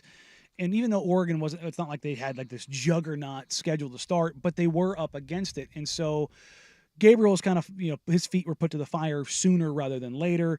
And Danny hinted at some, maybe the Ducks did show some things that they didn't want to. They pulled out some things because you get to the point where in that Boise State game, you're just like, we just got to win. And I think you find some of your pet plays. I think you find some of your opportunities. I think you find some things that you come. I mean, we talked about even with Dillon Gabriel's interceptions last week and over the last couple weeks, the idea of trying things. I don't think Ohio State has really tried much. I think they've kept it pretty damn vanilla, and maybe not knowing the extent of what Jeremiah Smith can do, maybe not knowing, just how much you can lean on your running backs and which one you want to lean on in certain situations. I think they have an idea, certainly, but I don't, the idea that you're going to have to discover that truly in the fire as opposed to, jumping all the way in as opposed to kind of dancing in and out of the flames a little bit. I think there is a difference in that. Yeah, I think to that point of Oregon showing some things, there's been a lot of talk amongst the Oregon fan base. We've seen it on the Vancouver Ford text line. We've seen it on social media. Dillon Gabriel locking onto Tez Johnson. And, in these games, he's feeding Tez quite a bit, targeting him quite a bit. I look at when that conversation of Oregon maybe has had to show some things that they would rather keep closer to the vest. The 2 biggest games that Evan Stewart and Trayshawn Holden have had this year were the Boise State game. Evan Stewart, 5 catches, 112 yards and a touchdown. Trayshawn Holden, 4 catches, 78 yards and a touchdown. Season highs for both of those guys in that game against Boise State. And that is where, all right, if Tez's my number 1 read is getting taken away, where am I going to go next? It's 1, 2, 3 in your progression, and Dillon Gabriel was getting through those. That's where I have a little bit more of that confidence and that optimism that Dillon Gabriel isn't just going to lock onto one guy in this game, because when the rubber was meeting the road, they were in a tight game. Those guys had the biggest games of their season against Boise State in a tight game late. And look, the both of those touchdowns that those guys had, those are game breakers. Those are game changers. You look at the Evan Stewart touchdown, and we talked about this at the beginning of the week with, his touchdown in the end zone. That was one where when they were in the red zone, he ran that big bender out, it was after the Tez Johnson interception, right? The pass that Dylan Gabriel said, maybe my appetite gets too big, and they made the adjustment. They went to the deep bender to Evan Stewart, and they dotted him up on the sideline. There have been adjustments and changes from what is their bread and butter, which is that little pivot play down on the goal line. So it was a great talk with Danny Cannell. If you missed it, go check it out. Rust will have it up shortly on the Audio Vault on the Odyssey app or at 1080thefan.com. Coming up next, Jerry Allen, voice of the Ducks. He joins us in studio here at Autzen Stadium. This is Danny and Dusty. Here's Rust with SportsCenter. Now, from the Fan Sports Desk, a SportsCenter update on 1080 The Fan.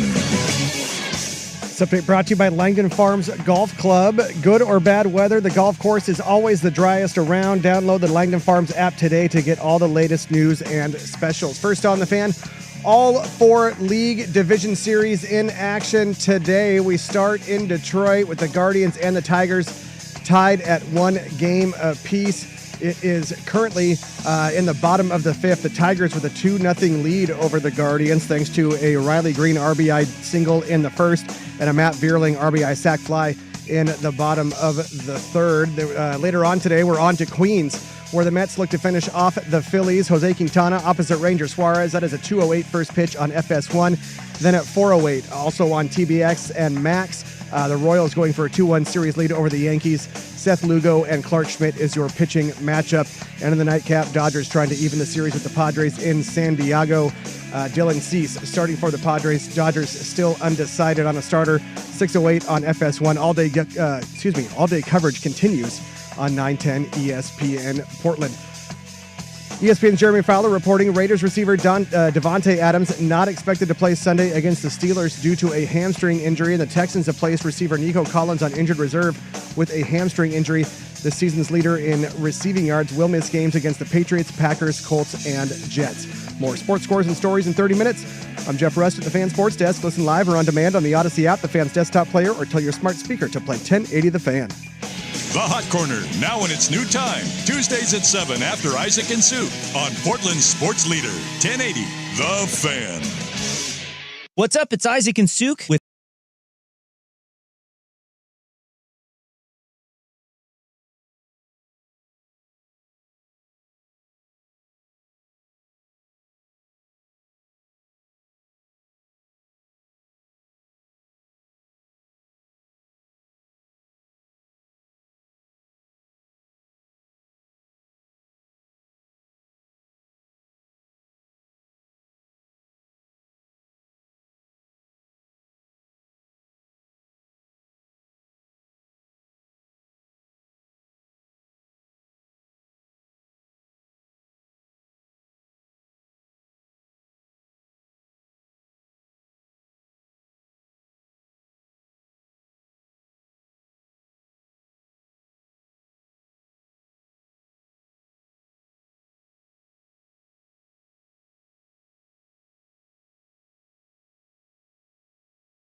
Odyssey and 1080 The Fan. Well, that sucks. It is not the worst day on the web. It's our best day on the internet right now. Because we need an open for this one. Everybody on YouTube and Twitch can see Jerry Allen joining us in the booth. Story time with Uncle Jerry. Story time with. Well, at least you didn't say Grandpa Jerry. Yeah. I appreciate that. Yeah, you're welcome. Yeah. Your uncle. Okay. How you doing? Doing good. Good. How are you? You know, I'm okay. We're trying to get a camp spot at the coast this weekend, and everything's full. I don't know what to do. I have a feeling I know where you're going to be camping out, and I think there's a cot down there right in front of us in this press box. Kind of a big game coming up this weekend. Yeah, I've been asked somebody, is this the biggest game, since you've been in Oregon? And for different reasons. I mean, we didn't know how big the Washington game was going to be in 95. The Kenny Wheaton pick. We didn't know, was it 94, the 95 Rose Bowl. There have been games throughout my career when they were big. At the time, they were the biggest. Yeah. Okay, right now, this is by far the biggest. I think heading the evolution of the Oregon program, it was big when Oklahoma came here. Oh, certainly. It was big when Michigan came here. But now, the evolution of the program, it's evolved to the point where it's a big game, not because of the opponent that's coming in, but the magnitude nationally on the scale of what the game means for playoffs and at the top of the top 25 rankings. Yeah, the two highest ranked teams ever to meet here at Autzen Stadium speaks for itself. Two of the best teams, top three teams in the nation right now, and that's pretty special. You gotta relax a little bit and take it in and enjoy it. We'll talk with Coach tonight on the show, and I may ask him, "You gonna enjoy this week?" Yeah, I won't ask him that. I don't think I think he's enjoying the preparation. Yeah, I think he enjoys the moment. Yeah. You have to at some point in your career when you have a team like this, you got to appreciate where you are, how you've gotten here, and take a little bit of it in. He'll enjoy it a lot more after the game. Jerry, we had Danny Cannell on earlier, and he mentioned that he had talked to Urban Meyer and Jim Tressel, and both stated that this Ohio State team is, on paper, the best roster that program has ever had. When you look at this Oregon team, do you look at this and on paper go, this is the best roster Oregon has had, and that's kind of the matchup that we're looking at? I've always not disagreed, but always questioned when coaches, older coaches, even prognosticators and media people in the current time will say this is the best ever. This is the best compared to this. I don't think you can compare that. I'm not sure that Oregon had the best talent on the field in 2021 when they went back and beat Ohio State in the shoe. I think Ohio State had bigger talent. Obviously, their wide receivers were all time, and the quarterback, they had great talent. I think Oregon's talent is equal to what it has been in other years, different situations. I mean, you get to two national championship football games, you got to have pretty good talent. And so I think Oregon had really good talent. I don't know if this is the best Ohio State. I think they're so up here on a level all the time that they may dip up and have a few more guys on the line, or maybe the running backs. This year the wide receivers are good, but not what they were in 21. Quarterbacks. So it's hard to equate from this year to last year to 5 years ago or 10 years ago. I think when I look at this Oregon team, the biggest difference this year as opposed to years past with Oregon in games of this magnitude is I remember the first Rose Bowl with Chip when they played Ohio State, and he was saying things like, I wish I had guys like these. The big maulers in the trenches. That's got to be the biggest change that we've seen kind of with Oregon's program is it used to be built on the skill positions. It used to be built with guys that were gritty or developmental that would go on to have long NFL careers, like a Max Unger up front. But now it is changed to where they do have that size up front. Yeah, I think if anything, Oregon has probably elevated themselves to a level of Ohio State and what they've been. Yeah. I mean, Mario Cristobal didn't start that, but he certainly beefed up the size and the strength of the offensive lines and defensive lines. And then, of course, Coach Stan Lanning and his staff have just added to that and expanded on it. So they're getting guys up front who are 4- and 5-star guys, where they used to get a few of those on the outside as far as receivers and quarterbacks. This game feels like it's either going to come down to one team firmly grasping the other and taking control right out of the gate, or it's going to be one of those games like we've seen against Washington the last couple of years where it's a big play here or a big play there, and that's going to be the fundamental deciding factor. When you look at these two teams, you've had these opportunities over the last couple of weeks to see guys kind of step to the forefront for Oregon, particularly last week, Jordan James getting the running game going. When you look at this, who is the playmaker that you're looking at that has the biggest chance or the biggest opportunity to kind of break this game open? Well, maybe I had to say this, but I think it's Dillon Gabriel because Ohio State's defense is as good as Oregon has seen all year. So Oregon's offensive line is going to have their work cut out for them, but Dillon Gabriel is going to have to be ready and aware to get rid of that ball in a hurry or do some scrambling because they're going to be in on him. 17 sacks this season. Oregon's had 16 sacks as a defense, but I think Dillon Gabriel's really got to be aware of where that check down guy is, the decision-making process that he makes with guys in his face because Ohio State's going to bring it. Jerry Allen is with us as we are down at Autzen Stadium. Yeah, I don't care if you can or not. You're going to stick around for another segment. Sure. You keep paying me. Yeah, with food. I want to get some of your thoughts on the magnitude, the environment of what Autzen Stadium will be on Saturday, what Eugene is, because you were here for the first College Game Day visit. This is now the 31st visit from College Game Day. It's amazing. And it Good God, really? Yeah, that's what the game. Yeah, that's what the game note said. I think we've had like 12 of them here, and we've been involved in 31 of them combined all the other schools. But it means a whole lot when game day is here and you're in that prime time window. And we'll go story time with Uncle Jerry, who's here, about what those games have been like before, what you've seen before in Autzen, and the environment and kind of how everybody feeds off it. Danny and Dusty, Jerry Allen sticks with us next on 1080 The Fan. Hello, sports.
somebody regal or the British Bulldog on this Wrestling Wednesday. We do have somebody regal with us.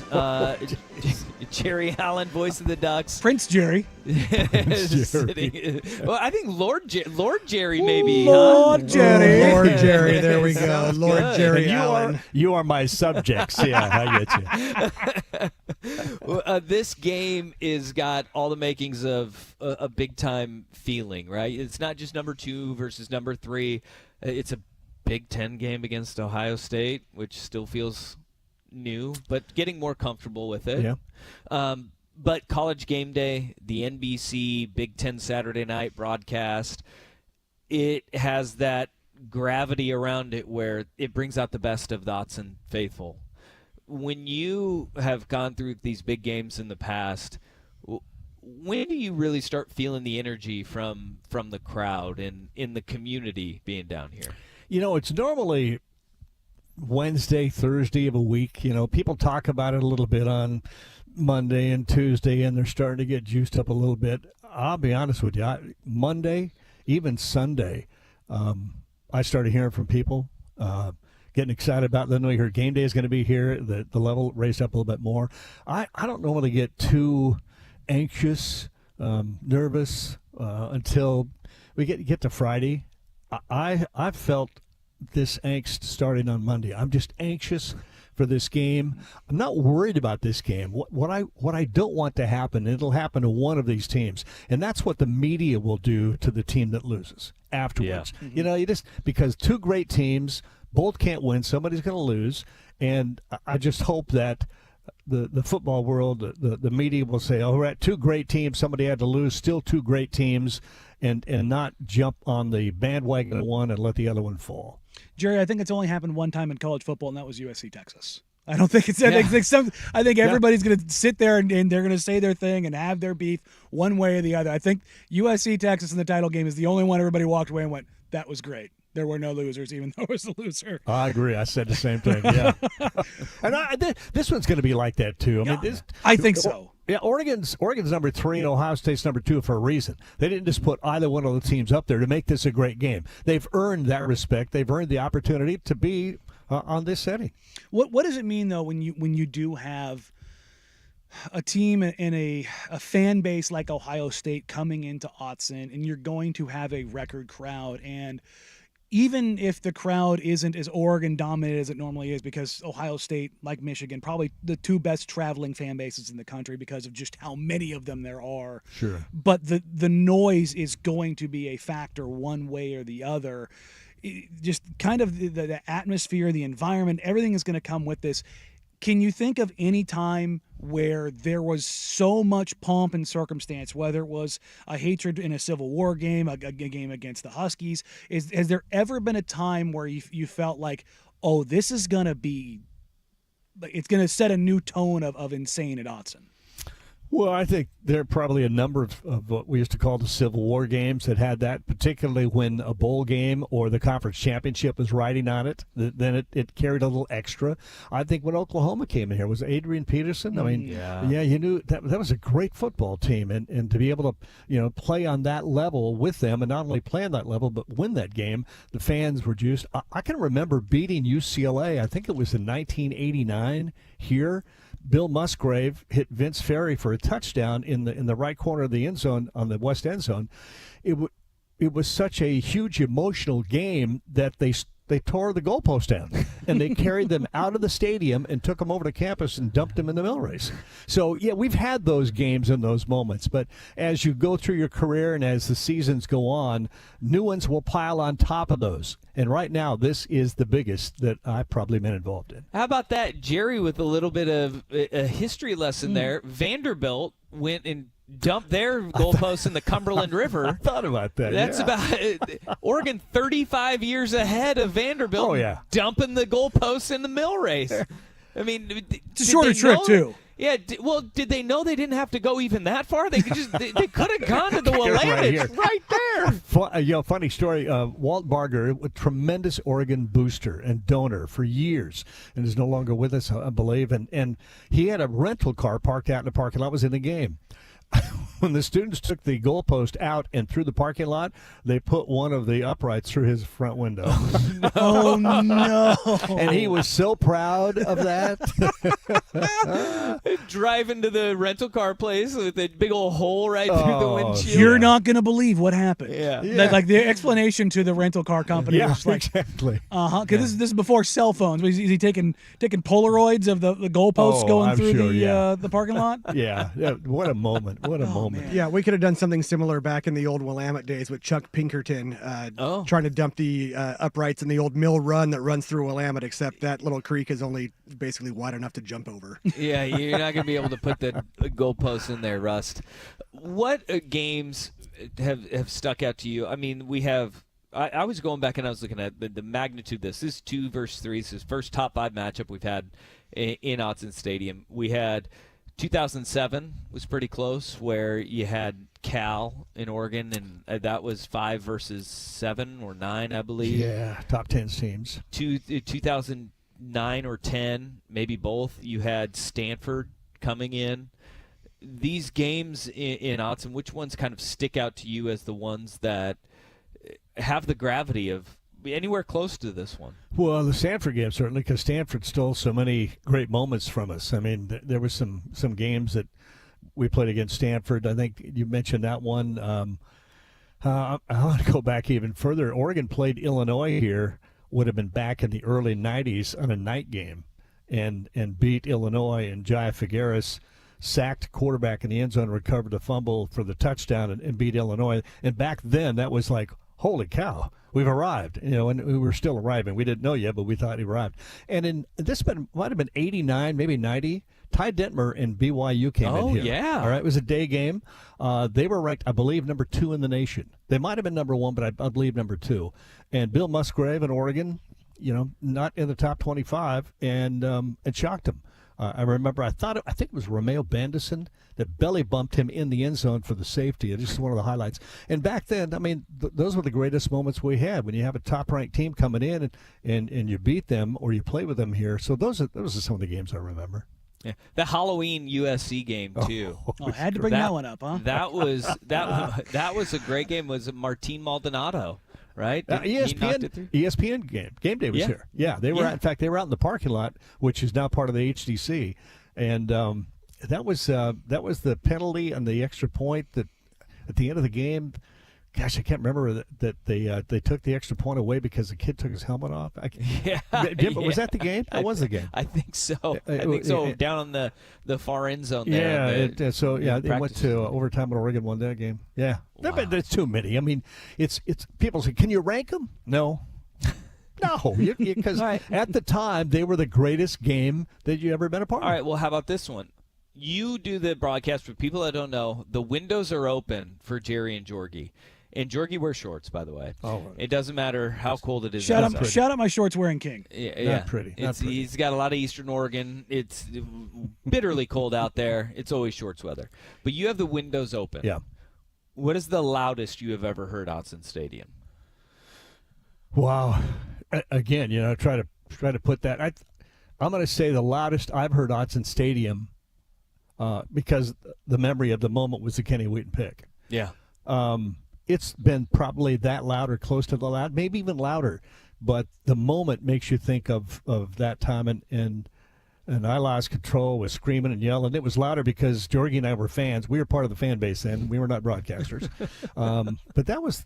I mean, yeah, there have been so many moments to try to single one out. I think when the fans do their job and this place is full and they get a fever pitch, they're all up there.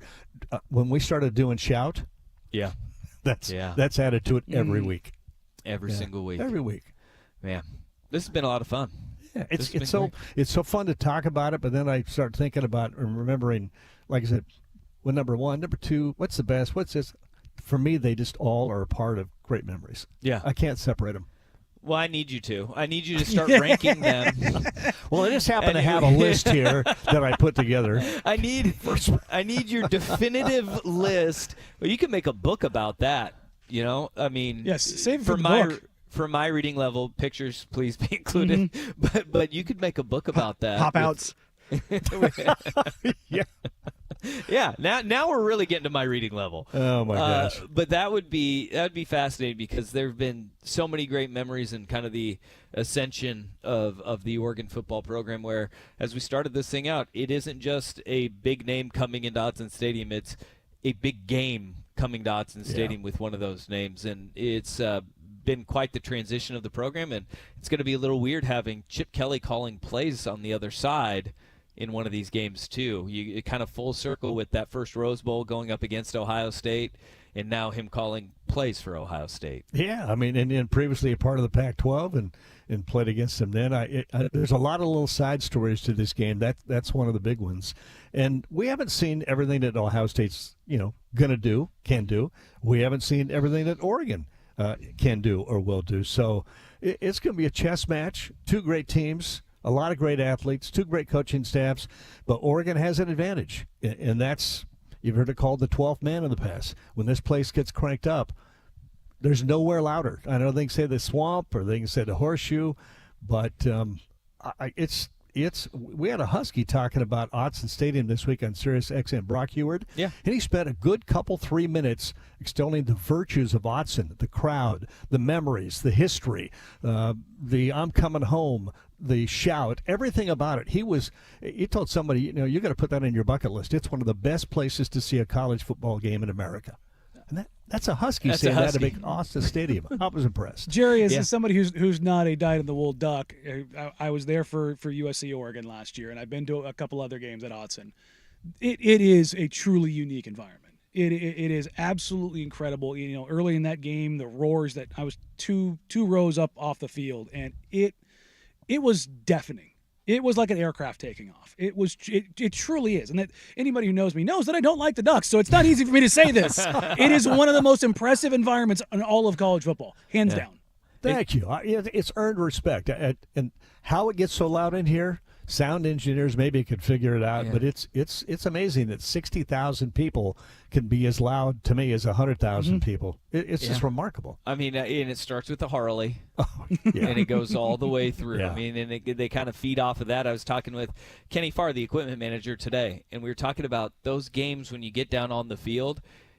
There's loud where you can kind of noises bouncing around everywhere. But when it gets to that fever pitch, your teeth start to rattle. You feel it. You feel it, and you just get goosebumps all over. It is so loud, and it honestly is. Your teeth just start shaking. And I hope we get a lot of that. Like Coach Lanning said after the game on Friday night, he said, "Come, be loud, stay for 4 hours, yell the whole time." Pre-snap penalties could be really big in this if Ohio State has any issue at all with the noise level in the Autzen crowd. They can make a difference. Yep. All right, Jerry, thanks for the time, man. Yeah. Really appreciate it. Let's do it again soon. I'm down here every Wednesday. Well, next week I'll be here Tuesday. So if I come up Wednesday, I won't find you? Yeah, I won't be here. But I'll be here Tuesday. Okay, I'll see you Tuesday. All right. I'll see you Saturday, too. Hey. Jerry Allen, voice of the Ducks. Hour number 3 coming up next. Wow, it's already started, hour number 3. Danny Dusty on the Fan. I'm Michael Jenkins.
Fan Sports Desk, a Sports Center update on 1080 The Fan. Jeff Rust here with your Sports Center update. First on The Fan, all 4 league division series in action today. We start in Detroit. Guardians and Tigers tied at 1 game apiece. They are through 6, heading to the top of the 7th. The Tigers now with a 3-0 lead thanks to Spencer Torkelson extending the lead with an RBI single in the bottom of the 6th. Getting ready to head to Queens, where the Mets look to finish off the Phillies. Jose Quintana opposite Ranger Suarez. First pitch on FS1 in just a few minutes. Then at 4:08 on TBS and Max, Royals going for a 2-1 series lead over the Yankees. Seth Lugo, Clark Schmidt is your pitching matchup. And in the nightcap, Dodgers looking to even the series with the Padres in San Diego. Dylan Cease starting for the Padres. Dodgers still undecided. 6:08 first pitch on FS1. All-day coverage continues on 910 ESPN Portland. Over in the NFL, the Texans have placed wide receiver Nico Collins on injured reserve with a hamstring injury. This season's leader in receiving yards will miss games against the Patriots, Packers, Colts, and Jets. And ESPN's Jeremy Fowler reporting Raiders receiver Davante Adams not expected to play Sunday against the Steelers due to a hamstring injury. Over in the association, ESPN Sham Charania reporting Mavericks guard Dante Exum had surgery on his right wrist yesterday and is expected to miss 3 months. More sports scores and stories in 30 minutes. I'm Jeff Rust at the Fan Sports Desk. Listen live or on demand on the Odyssey app, the Fan's desktop player, or tell your smart speaker to play 1080 The Fan. The Fan Merch Locker has new shirts from the fan shows and hosts you love. Get yours now at 1080thefan.com. Portland, if you've ever wondered where to get your Blazers, Ducks, and Beavs, it's right here on the airwaves of 1080. 1080 The Fan with Danny and Dusty. It's Danny and Dusty and Rust from noon till 3. Hour number 3 here on Danny and Dusty. It's a wonderful, wonderful Wednesday. Fantastic show so far today. We're joined by Danny Cannell to squash the Danny and Dusty beef, if there ever was one. And done quite quickly and effectively. Yeah, I think we won. They surrendered and they went with Dusty and Danny. Yeah, they were Danny and Dusty, and Danny Cannell, Dusty Dvorak. They host a radio show, and they relented. They turned to Dusty and Danny, and we won. Damn it! That's our incontrovertible proof. Girls, you're both pretty. Right. We also discussed how Dusty is prettier than I am. Yeah, that did come up. That did come up. Unfortunately, that did come up. Danny's doing Danny's wrong. Danny's doing Danny's is also something you shouldn't Google. Nope. Well, I mean, there you go. Yeah, you can. I mean, you can, but That's fine. It's probably not for work. Whether you're listening on 1080 AM, watching along on youtube.com/1080 and the fan, or twitch.tv/1080 and the fan, we appreciate you. We love you. We're going to pivot to some NFL talk, and weirdly enough, the Las Vegas Raiders are suddenly the center of the NFL universe. No, I'm serious. They're switching quarterbacks from Gardner Minshew to Aiden O'Connell, which doesn't really matter, but it's also kind of fun to point and laugh. Dang. All right, it's sad to see poor Gardner. Hey, look, I had somebody tell me yesterday, if Gardner Minshew just completes that pass to Brock Bowers and it's not a 100-yard pick six for Patrick Surtain, the Raiders probably go on to win that game because he's a big-ass boy. The way things go. His inability to float a ball 3 yards is going to lead the way to AOC becoming the starting quarterback for the Raiders. But that's not the big part of the news. Deshaun Reed, a Raiders reporter for The Athletic, is now reporting that the teams that are now interested in trading for Davante Adams still include the New York Jets, the New Orleans Saints, but the Chiefs are out. The Commanders are out. Can we just say the Chiefs were never in it? Never in. What are we doing? There is not a way in hell, ever, I mean ever, that the Raiders were going to deal Davante Adams to the Chiefs. Yeah, not in division. Look, this not in division, not to a team you despise. Yeah, I mean that is look. They don't like the Broncos. They hate the Chiefs. It is unwavered hatred for that organization. Although I feel like another in division it would kind of pique my interest. The Chargers. Yeah, I don't see that one happening 'Cause they either, got but nothing. that would be. I mean, if it was going to happen in division, that would probably be the team because they kind of look at them very much Mad Men style of like, we don't think about you at all.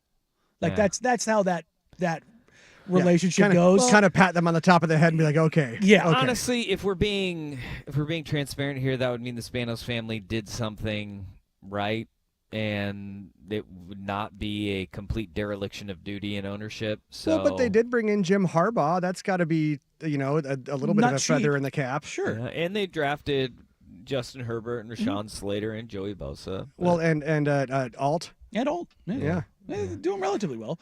All right, well, hold on. This would cost them money. Yes, that's the thing. Yeah. Those rookies are We cheaper. there? Rookies are cheaper. Sean Reed is also stating that it's not just the Jets and Saints that are interested. Oh. There's a third and even a fourth team, which shouldn't really be surprising. I think we talked about this off air. I don't know if we actually got to this on air yesterday. Both the Bills and the Steelers. Now, remember, the Steelers were in the Brandon Ayuk sweepstakes. I brought them up right when the Devontae Adams stuff happened because of the fact that you look at the two teams that were in on Ayuk, Cleveland and Pittsburgh. Mm-hmm. Why would they not be in on this? In Cleveland, I think they've taken a look at the quarterback situation, landscape, and went, doesn't matter who's out there. We can't get the ball to him. Okay. And Pittsburgh has actually seen a flash from their quarterback where it's like, well, maybe if we squint. Which there's news there. Russell Wilson has first full practice today. Yeah. Oh, imagine that right after they lose the game, huh? Huh. Go ahead and capitalize on that timing. Is this like Kyle Whittingham saying we'll name, Cam Rising the starter when he's ready? Mm-hmm. Yeah. Mm-hmm. Although, I will say Justin mind, Fields was a steaming pile of doo-doo last week. Yep. But I'm just going to assume Cam Rising is no longer with us until I see him playing dead? in a football game. Yes. Oh. I think, in my mind, I cannot trust anything that Kyle Whittingham says about the health of Cam Rising. So I'm just going to approach it as he might be dead until we see him. Okay. That's on fair. a football field. Two other teams that were cut off this list, the Cowboys and the Ravens. The Cowboys for very obvious reasons. It's not that they're cheap, it's that they have zero money. Yep. They have that's a $0. problem. The Ravens being interested, I found interesting. Loading up on another offensive weapon. Their offense hasn't been what their issue is. It's their inability to stop anyone at this point. So that was a little Devontae interesting. Adams can play linebacker. Yeah, but I mean, he's built big. But the Steelers and Bills both make sense, I think, for very different reasons. Well, and the Bills, that intrigues me. Look, if in this ESPN brought this up, I want to say yesterday, and we did hit this a little bit. If the Bills gave up a second and a third round pick, as a Raiders fan, I think that's fair compensation for Devontae Adams. If that offer hit the table, if I am the Raiders, I take that offer. I also look at this from a standpoint of the Buffalo Bills were by committee, and I mentioned this yesterday that if you are a by committee team where you have a bunch of number twos but you don't have a number one, when you lose a number two, the drop off is dramatic. And when Khalil Shakir goes down with an injury, you saw it, right? Keon Coleman is not ready to step up to that mantle yet. I think he can be at some point. But why wouldn't you bring in a vet like Devontae Adams who can help Keon Coleman along in this process? And then when Shakir gets healthy, all of a sudden you got Dalton Kincaid, Khalil Shakir, Keon Coleman, and Devontae Adams. Boy, that is a dangerous receiving room. Because you add a number one. Well, exactly, because at what point has Buffalo had a number one this year? Yeah, no, with true number one. They haven't, and everybody was waxing poetic because they were getting away with it, and Josh Allen looked phenomenal. Well, you're going to run into better teams where it gets really damn hard when you don't have that number one. It's also where the Packers run into their problems too, but they get you a lot of wins, and you can be wildly productive over 17-game schedule. I mean, this is what the Chiefs have done. When the rubber meets the road. With Mahomes. And the thing is that Josh Allen is not Patrick Mahomes, but he's really damn good. But he also has the number one in Travis Kelce, and they go through their growing pains, and then they feed him when it means the most. When rubber meets the road. And that's the thing. And for all of the diva aspects of a wide receiver. Devontae Tay has a little bit. I don't think he goes to, if he gets traded to Buffalo, I don't think he goes there and becomes Stephon Diggs. I don't think he's problematic. I don't think he's demanding the ball come his way every single time. I think it can still be a mostly by committee situation, but you have a number one that you go to. And I think if you're the Bills, this is the team that makes the most sense. And if you want to say the Steelers, and you're like, well, they pair him with Pickens, and this gives, whether it's Fields or it gives Wilson an opportunity. I don't know that Devontae and Pickens and Freiermuth and anybody else you put on that team is going to give you enough juice to elevate either of those quarterbacks. It doesn't make them. Tell you it won't. It's the thing. It's like I don't buy it. So if you're from an organization, from a team standpoint, the Bills to me make the most sense. Now everybody's going to continue to say the Jets and the Saints, but the Saints are now missing their quarterback. I don't know how long Carr's going to be out, but it's going to be several weeks. He got smacked in the oblique, and you're looking dead down the barrel of Spencer Rattler as your starter. Yeesh. Oh, hey, look at that. Another rookie starting. That's going to be great for them, I'm sure. And then, does Devontae really want – look, I know Rodgers is his guy, and I know that they're tight. Does he really want to go to that S show? Do you want to go is playing with your friend worth what that is right now? Yeah, if you're going to be gone after a year. That's fair. I mean, you just get it through this season, and then you get your way out, and you can go wherever you want in free agency and get the lay of the land. Well, Yeah, and I guess want to ask Robert Saleh how a certain dude playing with his friend is working out. Now, well, Aaron Rodgers is saying, hey, you cut that BS there, Jeff Rust. He came out and he denied having any involvement. No, I just meant in terms of keeping Nathaniel Hackett basically instead of Robert Saleh. Yeah, I know, but Rodgers calling BS to that too. He's like, "Hey, I played no role in this. The latest pay no attention to the fact that Nathaniel Hackett is still here. Pay no attention." Sure, Jan. Yeah, well, the latest was from Schefter this morning that the new defensive coordinator / head coach might be moving up and taking play calling duties away from Hackett. So things are going well there, Bob. Well, we know who calls the plays anyways. It's Aaron Rodgers. I mean, they give him 3 plays in the headset, and they're like, yeah, whatever you want, man. This is what I think. And I think of the 3 plays, Rodgers probably picks a 4th most of the time. Carves a path in door number 4? Yeah. There wasn't a door there. That's why I made one. I didn't have a feeling that those are going to work. That's where the darkness retreat and butt sunning happened. Aaron Rodgers busting through the play calls like the Kool-Aid man. Yeah, the energy of that play didn't resonate with my aura. Instead of yelling, "Oh yeah," he's yelling ayahuasca. Mm-hmm. Yeah, he's like, my chi was not set. Relax. Yeah. I mean, I'm really interested now to kind of see where Devontae goes. I think the Bills is by far the best landing spot. I do too. To be honest, I kind of want to see him go to the Bills now, because it feels like, number one, it's the team that would maximize him. It's the team that would get the most out of him, that would put that team in the best position to succeed. And timeline-wise, it lines up. I was going back and forth with a buddy of mine who works in the NFL, and we were talking about Devontae Adams going to the Commanders. And he goes, if the Commanders were in like year 3 of this, year 4, and you're about to hit Jaden Daniels' contract, maybe you do this because you know that time's running short on that deal. But because of the age difference, if the Commanders are going to go for a wide receiver, the T. Higgins plays makes more sense just because of the age difference. And I started getting there. I was like, I could talk myself into the Commanders going down that path and going with Devontae Adams, because I genuinely think they have a chance to win this division. And when you've been so bad, I think I kind of compare the Commanders to the Sacramento Kings of like, look, man, when you've been so bad for so long, maybe it's better to be relevant for a year or two, and then even if it costs you a little bit of equity. Well, and so even if the Commies do decide to go for Devontae Adams, you bring him in for a couple of years while Jaden Daniels is hot, and then you go and you wait for that number 1 blue chip guy that comes down the pipeline in the draft in a couple of years. I mean, it works. Yeah, it does. Yeah, it does.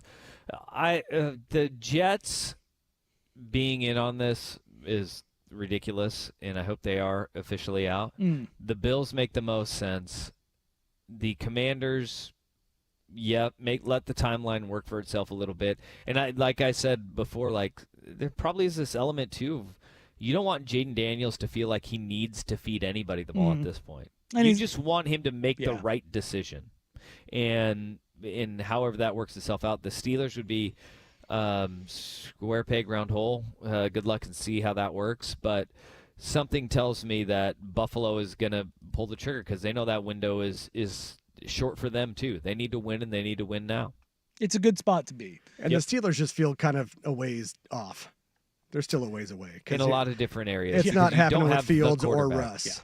Yeah, the quarterback issue is the thing. We've had an October for the ages in playoff baseball, and so we're going to hit some of that coming up now. We currently have the Detroit Tigers taking on the Cleveland Guardians, but we've got some baseball from last night to dive into. We'll hit that next. Coming over on Danny and Dusty, 1080 The Fan.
Baseball been very, very good to me.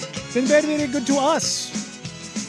Last night you had what looked like a potential comeback from Los Angeles Dodgers. Down 6-0. They're able to rack up 5 and make it a little bit scary for the old dads down in San Diego. But the dads prevail 6-5 and get it done. And everybody's most hated Padre, Fernando Tatis, with a dinger again. I love it. That crowd, it was exactly what I'd hoped it would be. I mean, it was cool. Do you see that Tom DeLonge, Blink-182, wasn't he a UFO chaser for a long time? I think so. That sounds right. Or was it the other guy from Blink-182? Boy, deep dive into Blink-182, I guess. Yeah. Jeez. Hey, Well, he gave Rust, a go guitar look that from up. his from all the small things from the show to one of the pitchers too. Well, he led the entire Petco Park in all the small things. They gave him a mic and just let him roam the stadium singing. Yes, Tom DeLonge became a UFO researcher, apparently. There you go. Hey, speaking of, yesterday, Squirrel Moment. One of the other headlines on Google is Tom DeLonge celebrates being right about aliens. Well, the Squirrel Moment. Yes! Speaking of aliens, there is currently a case right now where the federal government was supposed to release all of the information they have containing or surrounding UFOs. And we got Danny Wars. And they have Danny Wars. And they have not. And so I got the documents right here. There is currently a case that is ongoing right now that they're claiming, I believe, it was national security, but there was something along it. There was a video that came out of a sphere-like object floating through the air that they captured, I believe, on a helicopter gunship. Their scope, and it is creepy. So even though these aren't ancient aliens, should we expect soon a Giorgio Tsoukalos special? Aliens. Who? I mean, to be fair, he did it before Windhorst. Threw the fingers up. Yeah. Aliens. Yeah. Big hair. Right? Big hair. Big hair. Big hair. But as it pertains to baseball, not a lot of big hair in baseball. Yeah. No. Stephen Manaea. Oh, you're right. In the Mets, yes. Or Sean Manaea. Sean Manaea. Yeah. I was gonna say baseball might not. They might not have the big hair, but they got the flow. Yeah. Oh no, there's luscious flow, but it doesn't sit upright. My brain is broken today. It happens. God. You were just at practice. So. I did once say Justin Lawrence too, so it happens. We're allowed to as F up opposed on to things occasionally as a Trevor. Oh, yes. That's like the third time today, though, for me. Nah, you mean, I'm on the struggle bus. You just got to get like me, where you do it like 4 times a day normally during the show, and then it just doesn't matter. Yeah, there we go. Yeah. All right. Your brain just completely. It's like a diesel engine. You need to prime it and let it run for a little bit first. That's not good. No, it's not. It's not. But the Padres take the series lead 2-1. Obviously, they've stolen home field away from the Dodgers. That's going to be a spicy series that I think is going to come down to the last little drop. No doubt about it. Or the Dodgers roll over and die, and their manager finally gets fired. Look, the Padres, they can finish them off today. They can. I mean, I would be here for it. Let's go. I'd be here for it too, because Dave Roberts apparently is a little B. Yeah, super whiny. They continued the whining. Yeah, I mean, what? That's don't go down sad. Don't. Then that's what they're doing. They're going down sad. Oh, you threw a ball at me. Yeah. Where? Well, I got about to get an NLDS loss on them too. I hate it though because I actually like a lot of the players on the Dodgers roster. God, yes, Mookie, Shohei, yeah. Well, I mean, lovable guys over there. They are in a lot of fun to watch. Like I enjoy when they're watching, but guys like Dave Roberts in this wine fest, and then what's his butt, Jack Flaherty, yeah. They are just dragging me down with the Dodgers, and so I'm on Team Padres. I'm on Team Fathers in Game 4 today. It's going to be electric again at Petco, especially in elimination, on the brink of elimination. Sign me up, man. And then look, we have right now going on the other game in the NLDS. The Mets can finish off the Phillies today. Yeah, you had some unlikely and some likely heroes last night. You had Jesse Winker hitting absolute moonshot. Got himself a dinger, and also Big Polar Bear got himself another dinger. Early. I am worried about Pete Alonso because the afternoon host that's going to be on the airwaves 29 minutes from now. Yes. He may track him down. Yes. We may have a stalking order put in place. Am I to believe that Jesse Winker apparently is also insufferable? He is. Yes. Yes. Okay. Yes, he is. Yeah. That's why I was saying he is the unlikely hero in this game, but he hit an absolute tank of a moonshot. Yeah. I'm not the hugest baseballman, but No, I'm hearing he's that lately. he's up there. I mean, every team in that's left has at least one. They all have at least one, and that's just the way it goes. Which that is good for baseball. I was saying, Baseball's you, in a good spot, you man. need that. Yeah. You need to have heroes. You have to have villains. Yeah, I don't know if the Royals you need a do. face Do of the Royals- sport, even do if the Royals it's not a good one. Do the Royals or the Tigers? Yeah, I mean, well, the Royals have Bobby Witt, and Yeah, I was saying, everybody's Bobby like, hey, Witt's everybody certainly wants to up prop there. up Bobby Witt, and deservedly so. I'm not gonna lie. Bobby Witt sounds like a kid in your neighborhood that you didn't like, though. You know what I mean? It's Yeah. just like, dude, that Bobby Witt. Well, wasn't he his is a da- real? Wasn't his dad a pitcher back in the day? Yeah. Yeah. But I'm looking at the Tigers lineup, and I'm like, how can you hate Colt Keith? Yeah. Like, I don't know. I don't know. What is a Colt Keith? Colt Keith is a second baseman. Okay. Rust. Well, maybe we just don't know him enough. Apparently. I think that's it. Apparently. Spencer Torkelson, just because his name is not like simply to say. Spencer Yeah. Torkelson, he sounds like a physics professor at, Yeah. like, Cal Irvine. You're not wrong. Oh man. But yeah, I think Bobby Witt's definitely up there because he's up there rocking the what are the giant sunglasses called? Pit Vipers. He's a Pit Viper guy, Pit Viper and stash. So Yeah. I think he certainly has the allure. Okay, what are these pit? Are these like the Oakley Blades? What are the Pit Vipers? Whoa. I don't know what the Pit Vipers are. Those are the giant I'm like too old. 90s reflect. No, they're from our generation. Remember Okay. the early 90s Yeah. neon reflective. No, yeah, just think of what Bret the Hitman Hart wore. Yeah. Okay. The Hart brothers wore. Oh yeah. Okay. Bret, yeah. Owen Hart. Yeah. That's kind of what I was thinking. Yeah, okay. he's a bro. I see. Yeah. Super broy. Yeah, he's super broy with the flow and the mustache. With the with like the Zubaz pants. Yeah. No, so he's heading down that path, but I kind of hope everyone I hope every single one of these series keeps going. I want it to go to elimination games for everybody. Yep. I'm here for all of it. Baseball's really fun right now. This is when baseball is the most likable and is the most fun. Every game matters. Every pitch matters. It's great. And this texter may have knocked it out of the park with Dave Roberts. Vancouver Ford text line. Doc Rivers of Major League Baseball. Ooh, that's solid. I mean, he had won a Solid. championship with an incredibly talented team, gets close every year. This is the year. And then when the back is against the wall, it just kind of turned and was a successful player in his own right. And then when it comes time, deflection, finger pointing, blame on anybody else. Gosh, that may have not. I like that. that. May be too perfect. With Dave Roberts, Doc Rivers, man. I like that. If only we had Dave Roberts with like a super gravelly voice, it'd be even more perfect. No, I mean he's got the That's good. the accountant kind of office whiny voice, Okay. which also Yeah. works. All right. It- All right. Indistinguishable. That's what we're going Angela? with. There you go, Karen. Oh, there you go. Coming up next, we had to move it around a little bit. Our worst day on the web. It doesn't matter if your brother lives in the city. Sometimes cities will come after your neck. But first, here's the Big Kahuna with Sports Center update. You ever had a big kahuna burger? Now, from the Fan Sports Desk, a Sports Center update on 1080 The Fan.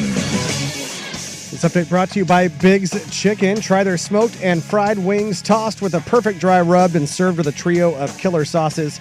Menus at bigschicken.com. First on the Fan, all 4 league division series in action today. We start in Detroit with the Guardians and Tigers tied at 1 game apiece. We're in the top of the 8th. Currently, the Tigers lead 3-0. Spencer Torkelson extending the lead with an RBI double in the bottom of the 6th.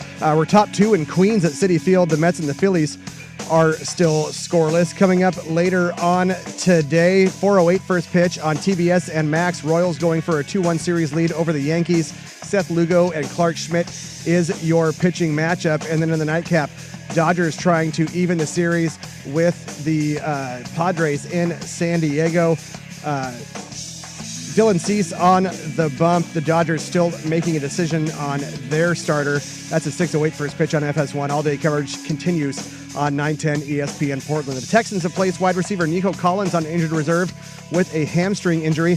This season's leader in receiving yards will miss games against the Patriots, Packers, Colts, and Jets. The NFL has placed Patriots safety Jabril Peppers on the commissioner exempt list. Peppers pleaded not guilty yesterday after a Saturday arrest on charges that include strangulation and drug possession.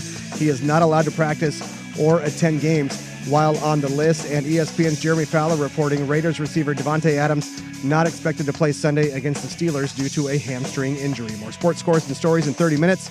I'm Jeff Rust at the Fan Sports Desk. Listen live or on demand on the Odyssey app, the Fan's desktop player, or tell your smart speaker to play 1080 The Fan. Got a smart speaker? It's the Fan in your office and every room of your home. Tell your smart speaker to play 1080 The Fan. This is the day of the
Amon-Ra St. Brown, you heard of him?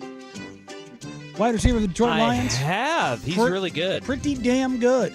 Yeah. He also hosts the St. Brown podcast.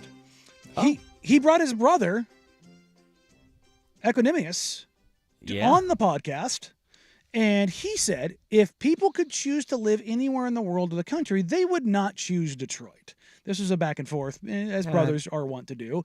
I don't think he's wrong. He's not wrong. But the city of Detroit's social media team decided to choose violence. And I love this. They responded to the clip saying, man, we know it's hard when baby bro is outshining you because his little brother, Amon-Ra St. Brown, it's one of the best wide receivers in the NFL, and he's not. But you don't have to take that out on us. Our population has actually grown for the first time in more than 6 decades. Per the U.S. Census Bureau. Detroit now ranks the 26th most populous city in America. All right. Also, it's insane that for the first time in 6 decades that city has grown. Yeah, it's on the come up, but apparently when you go down far enough, it will come back up, right? I mean, it's kind of got to eventually. I mean, at some point. You, in fact, do not have to hand it to them. But Equanimous decided to respond with, hopefully next year will crack the top 25 prayer hands emojis. Dang. To which the city of Detroit responded, hopefully next year you don't have to move to another city. Yeah, he's been through it. Good God. He was with the Packers for a while, then he went to Chicago. He's now New Orleans? That's tough, man. When you got an actual city coming at your neck. Yeah. Well, that's he a tough chose place. violence. Usually, and we know Detroit does violence. Detroit does do violence, man. That's the reason why they went and got RoboCop in the first place. The old murder capital of the USA. Yeah. Just saying. I mean, we do have a homicide on social media, and it is Equanimous St. Brown. Yeah. Dang. I kind of like, for the most part, social media handles of organizations. I mean, I think this all started with Wendy's, right? Yep. I mean, that was what the genesis of this whole thing Wendy's was. is kind of the king. Right? Just clapping back at everyone. Was it them or was it the Unhinged Radio Shack? Who went sideways first? Do we know if that was actually Radio Shack So as they were going it under? was They were just like social originally- media, you do you. Yeah, it originally was, and then I believe the handle was sold, and then that they've actually like somebody did buy out Radio Shack and tried to bring it back. Everything must go, including the social media handle. Yes, everything everything has value, like Dove Kleiman's Twitter account. Ooh, you're not wrong. If you're an NFL fan, please block that account. please don't use it ever. He just it's not an aggregator. it's not a real person. The account was sold, and it propagates false information all the time. Who is Dove Kleiman? Yeah, is that the Dove Kleiman? He did sell it. Yes, he did, and it's Dove Kleiman is a character from a movie. Oh, that's where it originates. I didn't even know that. And I believe either the current person or the person who originally owned it did some cancelable stuff. Oh, like stalkerish, if I remember right. Somebody did a deep dive into this, and it's like, yeah, why are we still allowing this? Oh, I had no idea. Which is a very dumb and dangerous place to be. Well, so there you that go. is the internet. It is. It is the internet. So, which will probably lead into some Blazers news as well, because there was somebody had a great name for it. Chauncey Billups was misquoted and then misaggregated by an aggregation of an aggregation, and somebody said, "I've deemed to call this aggregate." Oh, okay, all right. Oh, you're just mad that you didn't come up with it. That's what's bothering Jeff you. Rust gives a sigh. You know it's too far. Yeah, that's just too much. It is what it is. That's just too much. It is what it is. But that's our worst day on the web today. Sometimes you just got to take the L. Sometimes Big Brother's got to know when to look. It's not, if you're trying to get yourself a job, maybe stand down. Maybe try to land in Detroit. I'm sure. I'm sure there's some decent suburbs, right? Yeah, I haven't been out that way in quite some time. Well, I don't know. Isn't it, the Pistons play at Auburn Hills, right? Yeah, not a great area. No, I will tell you this though: if there is great food there, though, there is an endorsement opportunity with the City of Commerce, the Chamber of Commerce. Once the eldest St. Brown eventually does sign with the Detroit Lions, or he like, takes hey, a trip out there to watch his brother play, and then he goes, you know what? Isn't Detroit, there a not third bad St. place. Brown brother too? I thought I thought there was a third. I just know about Am the I maniacal mistaken? dad. There might be a third. I know of one. Amon Ra and Equanimous, but I thought I there hope was there another is. like equally Just because there's a probably suspiciously named one. Yeah, say that. Not suspiciously named. The but- chance of a Awesomely great named? great name. It's Yeah. like Scoot Henderson's family. His first name is Sterling, and then the rest of the family's all named after Stones. Well, Oh, why wouldn't you sweet. go by Sterling? It's because Scoot's a pretty good name. Yeah, Sterling Scoot is Sharp great. would probably argue otherwise. Sterling Henderson. Yeah, that sounds good. You just combine Scoot and Shaden at the same time. Sterling Sharp. Well, no, Yeah. Sterling Sharp was a wide receiver for the Green Bay Packers. Well, yeah, He no. is But I Shannon mean, Sharp's older brother. But you're combining. Also, He's when a I freight train, baby. Choo-choo, baby. Choo-choo. when I And the think only of thing Sterling, is I nobody think nobody Archer. ever knows about Sterling Sharp because he keeps his mouth shut, unlike his brother. It's true. Wow. Wow. All Doesn't, right. I mean, one of them also doesn't turn their phone on. Now we know how Jeff Russ feels. There you go. All right, so that's your worst day on the web. When we come back, we'll put a nice little bow on today's healthy, show. Active male. It's true. He's not wrong. Before we hand you off to Isaac Suk on Prime Time here on Danny and Dusty, Danny the Fan. It's time for a Blazers report on the Fan. The inside story on the Portland Trailblazers. Brought to you by Aztec Willie's Taqueria. As we just mentioned, Aggregate was the story of the day yesterday as Chauncey Billups, after practice and for availability, answered some questions about an aggregation question.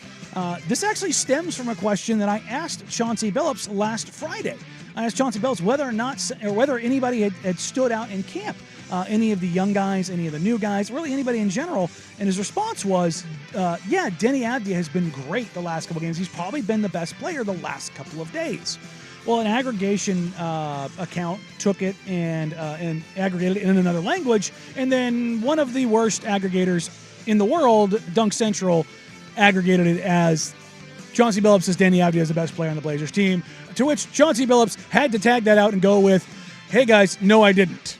So that's the dumbest part of where we're at right now. This Trailblazers report on the Fan is brought to you by Aztec Willie's Taqueria, the best place to go before and after games or any event. Check them out on the corner of Southeast 15th and Broadway or at AztecWillies.com.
The Detroit Tigers currently up 3-0 over the Guardians in the top of the ninth. 2 outs. They are 1 out away of pushing this to a 2-1 series over the Guardians. And I'm going to tell you right now, the visuals from Detroit, that place is absolutely turned up to 1,000. There is nothing like postseason baseball.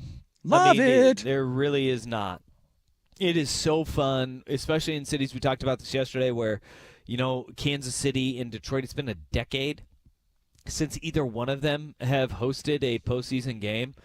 And when you get these crowds, when they get that hope, and especially a hot team at the end of the year, like the Tigers, and the whole city kind of feeds off this team of destiny vibe, there's nothing like it at all in baseball. It's great. I love it. It's truly wonderful. Of course, the Mets and Phillies currently underway, and I'm sure there's nobody coming into the studio shortly who's going to be a complete basket of cats for the next, 2.5 hours. No, a completely normal, level-headed person. And it's done. The Tigers have won. There it is. Let's go. Tigers take the 2-1 lead over the Cleveland Guardians with a chance to push this to a series win. Tomorrow? Yeah, tomorrow. God, I love playoff baseball because it just keeps coming and coming and coming and coming and coming. It never stops. It never ends. That's the best part about it. I love every single second of it. I left. Jeff Russ trying to realizing that he might have to grab a drop at the end of the show and how disgusted he is by it. Yeah, I don't have enough. Just like Sweet Brown says, ain't nobody got time for that. Yeah, we don't have enough time. Yeah, we don't have time. It is Time is of the essence. You've got time. You've got time to drive back from Autzen Stadium. That's right, buddy. I will be back in studio tomorrow. Was down at Ducks practice today, and boy, you get the feeling intensity-wise that the build is everybody's coming. kind of ratcheted up. I mean, usually when I'm down here, I'm looking over right now, over Autzen Stadium from my view. There have been people working nonstop on the field, on the surrounding areas. Obviously, they feel like the crowd is going to be big. It's going to be like record-breaking even? Yes. Record-breaking.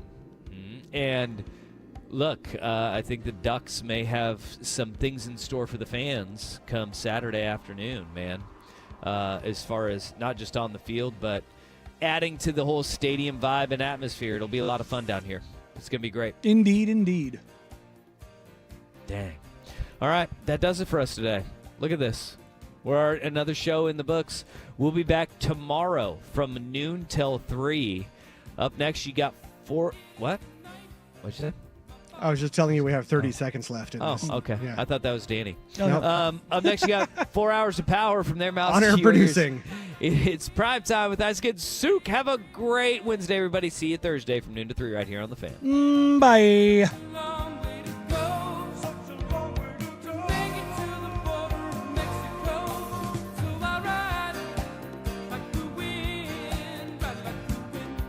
What an opportunity.